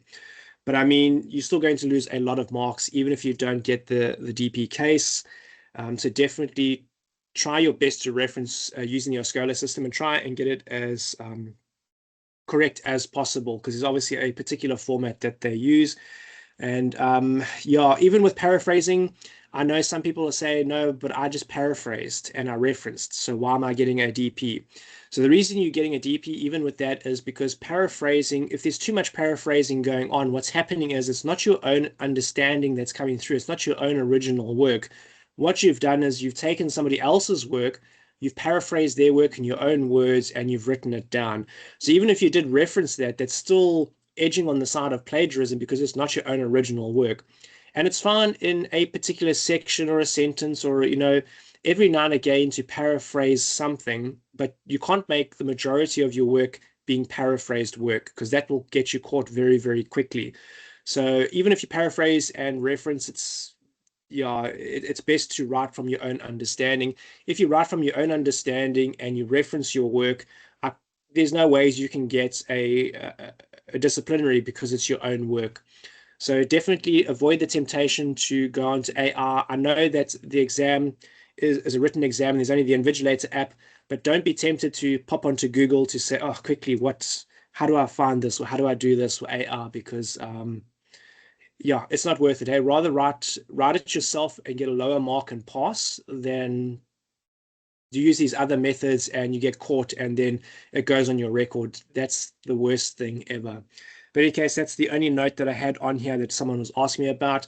Otherwise, last call, I don't know if anyone has any other questions relating to this module, whether for the exam or in general. Otherwise, we can call it a night. I see a hand up. Go for it. What's your question? My question is regarding the referencing of the tutorial letter. How do we reference the tutorial letter? Should I write tutorial letter 102 2025 and the page number, or? Okay. So tutorial letters are referenced the same way as you would reference a book because it's paperback. So you wouldn't say tutorial letter 102 2025 whatever the name is for that particular tutorial letter. You will then also put in there University of South Africa because that's the person who's publishing it, and then you put the date in as well, in which case let's say it's 2025, and the last thing right at the end would be your page number that you're referencing in the tutorial letter. So think of it the same way as you would for a book. You're putting the title in, which would be tutorial letter ABCDEFG. You then put the publisher, University of South Africa. You then put the year, 2025, whatever the year might be. And then lastly, the page number that you are referencing. Okay, thank you. Siva, you got your hand up. Am I pronouncing your name correctly? Yeah, it's fine, Darren. More or less the same. It's Siva, and I think it's probably what you're pronouncing. It's fine. Siva. Okay. Yeah. I was going to ask. I'm not sure if I've asked you this question before, but I was asking because my assignment is not marked. So I'm not sure when I was resubmitting my assignment if I was supposed to delete the first draft. But I just edited submission. I don't know. I edited submission and then I posted the updated version of it. So I'm not sure which one will be marked, or I did it the right way, or it's not the right approach. Please clarify. Okay, as far as I'm aware, when you submit a second time, it overwrites your first submission and they take the last submission. So that's as far as I'm aware how it works with regards to multiple submissions.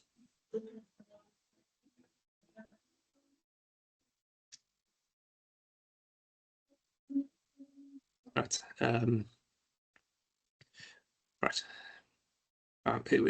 Did that answer your question all right?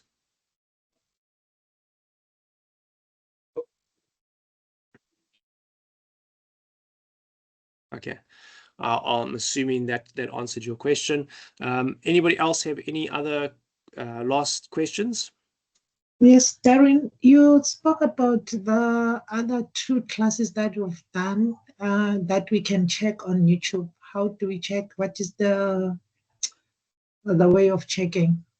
Okay, you can go to Google and you can type in YouTube, and then you can put the @ Darren88. At the moment, that's just the channel name that I was using to put the videos up. It's the @ Darren88. Are you on the WhatsApp group by any chance? Yes, I am. Okay, what I'll do is I'll drop the link for the YouTube in the WhatsApp group, and then you can go and see the other 2 sessions that we've already done.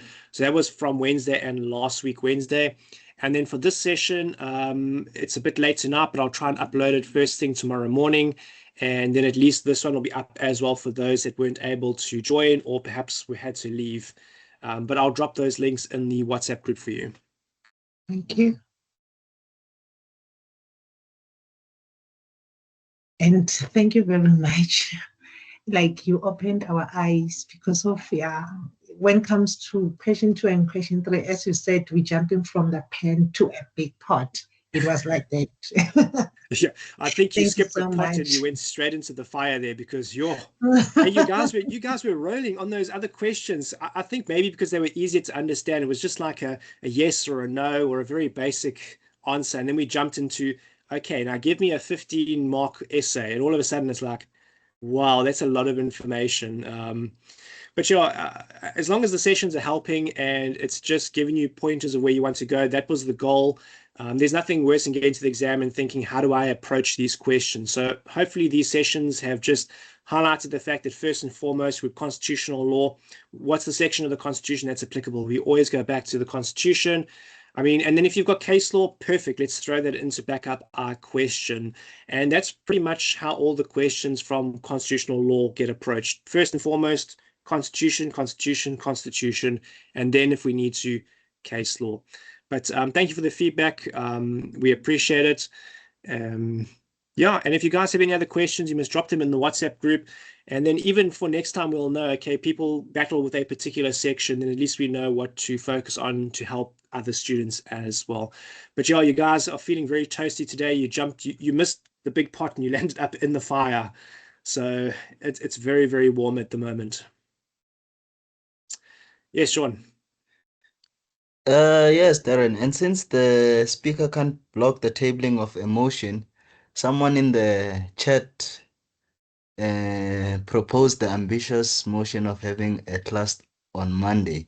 So I don't know if the House will call for a division and vote for it, or I don't know. Are we doing a live vote now? Are we doing like one of those secret ballot votes, you know? perhaps we can have ayes and nays, or we can vote in the WhatsApp. Yeah. From my side, it obviously takes a bit of time to go and research the questions and find applicable answers for all of them, because obviously these are not memos I can get. So I've taken each of these past papers and I've had to go and find these sections of the Constitution, go and research case law, etc.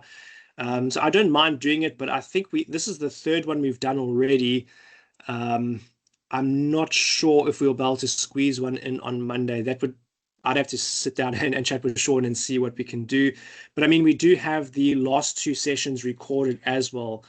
So maybe if you missed those ones, you could go back and watch those ones. I'll drop the links into the WhatsApp group for you, so those that missed those sessions can go and listen to them. But yeah, we'll have to think about the Monday session.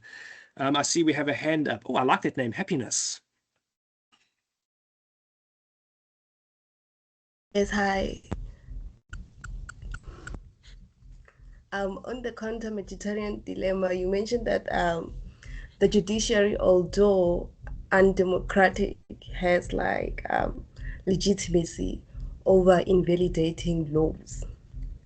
So my question is, what if they make a mistake? What happens now?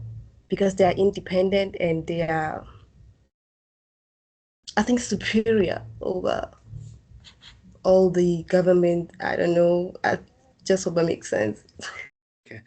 Yeah, no, you're asking if they can make a mistake. And I mean, obviously people are not infallible and mistakes can happen.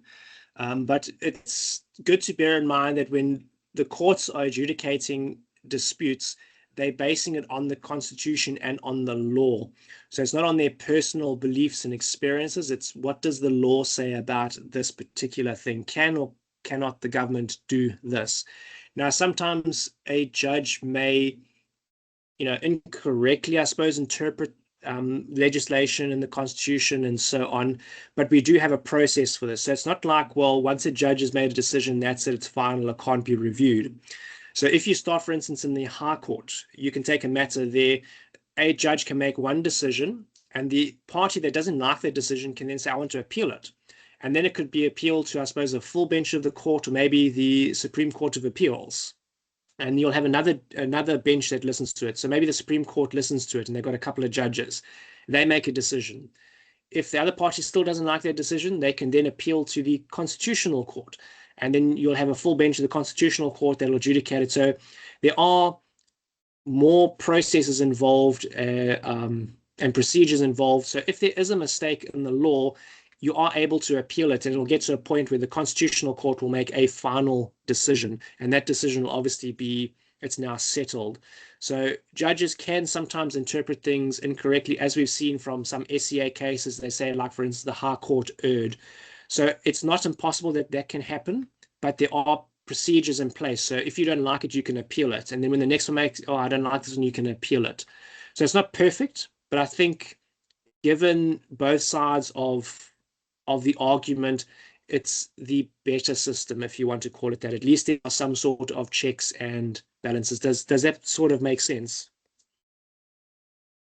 It does make sense, but then what if the Constitutional Court makes some sort of an error or worse to forth? I don't know. But remember, Then there's who's like going to appeal 11. it? I mean, it's not impossible, but remember, there's like 11 judges in the Constitutional Court that are going to make a decision and they take a vote.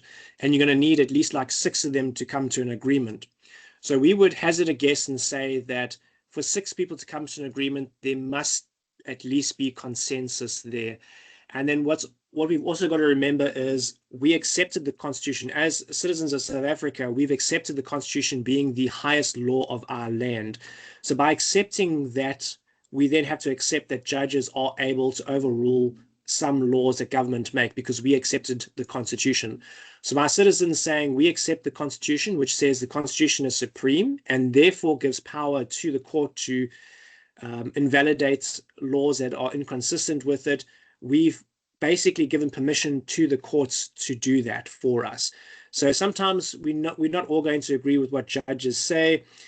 Clearly, you can look at like the Zuma cases. He disagreed with the Constitutional Court to the point where he was jailed for contempt of court. So you're always going to get people that will disagree, but it's more of what is the lesser of, I suppose, two evils, for lack of another saying for that. Yeah, I can see your point, but my argument probably would be that as South African citizens, we accepted the Constitution, and by accepting the Constitution, we have to accept the consequences that come from that. And sometimes the courts may make decisions that we don't agree with, and we may feel that they were incorrect or misled. But unfortunately, that's one of the consequences of accepting the Constitution. And the only way around it would be to amend the Constitution, but that would require a lot of people to be have enough consensus to change it. Anyway, Sean's going to chip in now, and he's going to, I think, explain a lot better than me. No, I'm not going to be that ambitious, man. But for one, I think a useful way that we may sort of use to conceptualize it, right, is that it is in a way essential for the courts to be independent and to be able to sometimes say invalidate some laws.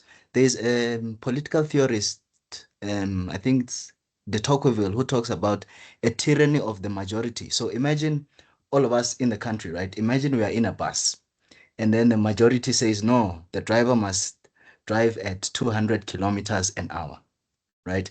And so we'll imagine that the judiciary is sort of the driver that says, no, the majority says we must drive at 200 kilometers an hour, but it is probably not a safe thing to drive at 200 kilometers an hour. And so the way to rationalize it or to make sense of why this small institution should have the ability to overrule the will of the majority is to prevent a dictatorship, if you will, of the majority. Mm-hmm. Yeah, no, I definitely agree with that. It's probably a better way to look at it. Okay. Yeah, I understand, but like, is it wise for me to say that like the judiciary is above the Constitution? Because if you think about it, their decision is yeah, like you've mentioned that like we have accepted that like the judiciary should like lead us and make decisions for the country, although they are undemocratic. So is it wise for me to like sort of come with an opinion and say that like the judiciary is superior to the Constitution and the people and the executive and the legislature? Okay, but another key thing to remember as well is I know from your framework you're saying, let's say the judiciary is higher than the Constitution, but that's not really the case. So for instance, when the courts knock down a specific piece of legislation, they're not making new law. So all that'll happen is the courts say, government, you can't do this. They're not saying, government, you must do this or you must do this. They don't tell government what they need to do. All they say is, you can't do it this way. So then government can go then and change how they're doing. They can go back, they can fix the problems and then redo the law. So the judges, in effect, the courts aren't making new laws, and they're not telling government, you can't do that, but maybe you can't do it this way. So all they do is saying you can't do this. That's it. They don't tell them anything more than that particular thing. And I think it'll be a bit helpful if you look at it from that point of view. So the judges aren't above the Constitution. They're not making law. All they're merely saying is, this law doesn't fit in with the Constitution, so you can't do this. And you'll see a lot of times, for instance, I don't know if you saw the constitutional case, was it yesterday or today, where they were talking about paternity for men. They are also now entitled to, like maternity, but men can have the same 40 days, etc. What they did in that case is they said that the basic conditions of employment was unconstitutional in that specific thing because it didn't allow men the same rights as women. So they didn't tell government, you must do this, A, B, and C. They just said you need to fix the defect, and they suspended it for 36 months to allow government to fix it. So the courts will allow government or parliament to fix the defect in the law. They won't go and make the law for them. So I suppose that's sort of a trade-off in that the judges won't tell parliament, oh, you must make this law, you must make that law. Oh no, it does make sense. Thank you. Yeah, unfortunately, I think most of these are all compromises between what we had, what we want, and what everybody else wants. So it's not a perfect system, but I think all things considered, if you look at the system we had prior to our constitution, where it was parliamentary sovereignty, that really didn't work out so well. We needed a form of, I suppose, checks and balances. And in our case, the constitution is our checks and balances. I mean, I don't necessarily agree with everything, the courts have said, like, for instance, paternity in children's courts, if the child is already in your family, in your marriage, whatnot, you can't then say, hey, I don't think this child is mine. I want to go and get a paternity test. Well, the Constitution doesn't allow that because it's got to be the child's interests that are going to be paramount, and the court won't allow you to do that. Now, I don't agree with that, because why should you raise somebody else's child? But unfortunately, that's the way the courts have interpreted it.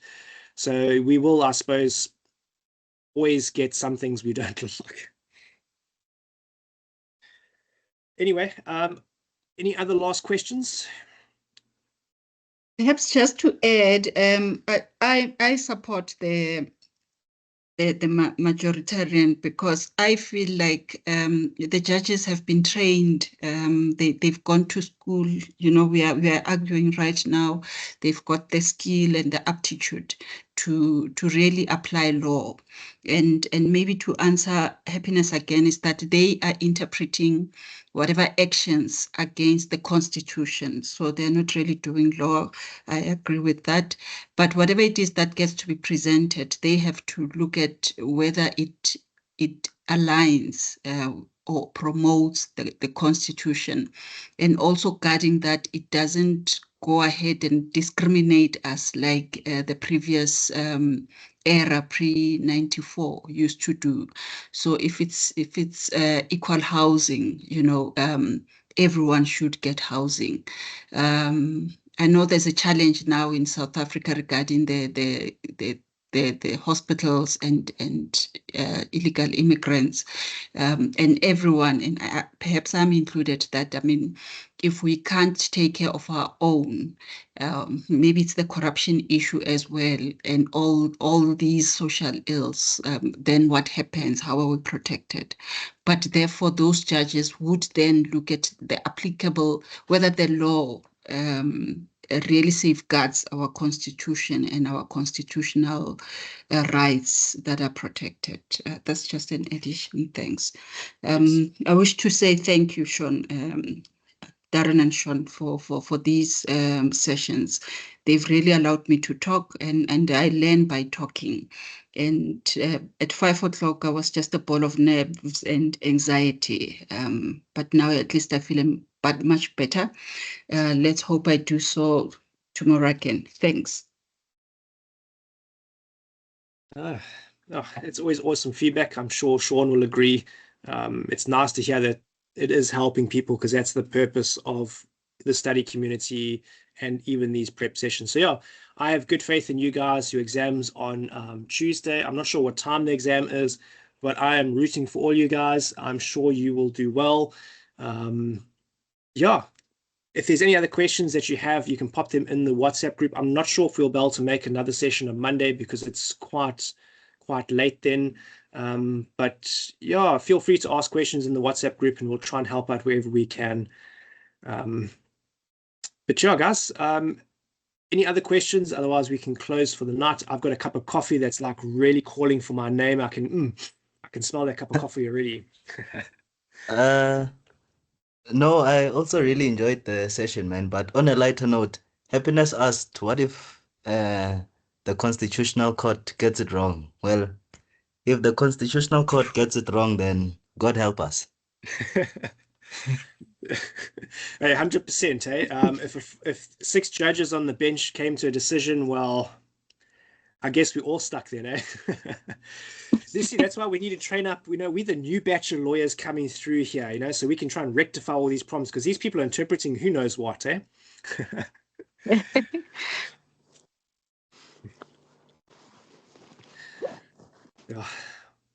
Okay, cool. I'm going to do my like auctioneer thing. Any last questions? Going once, going twice, 2 3/4, 2 4/5, 2 6/7.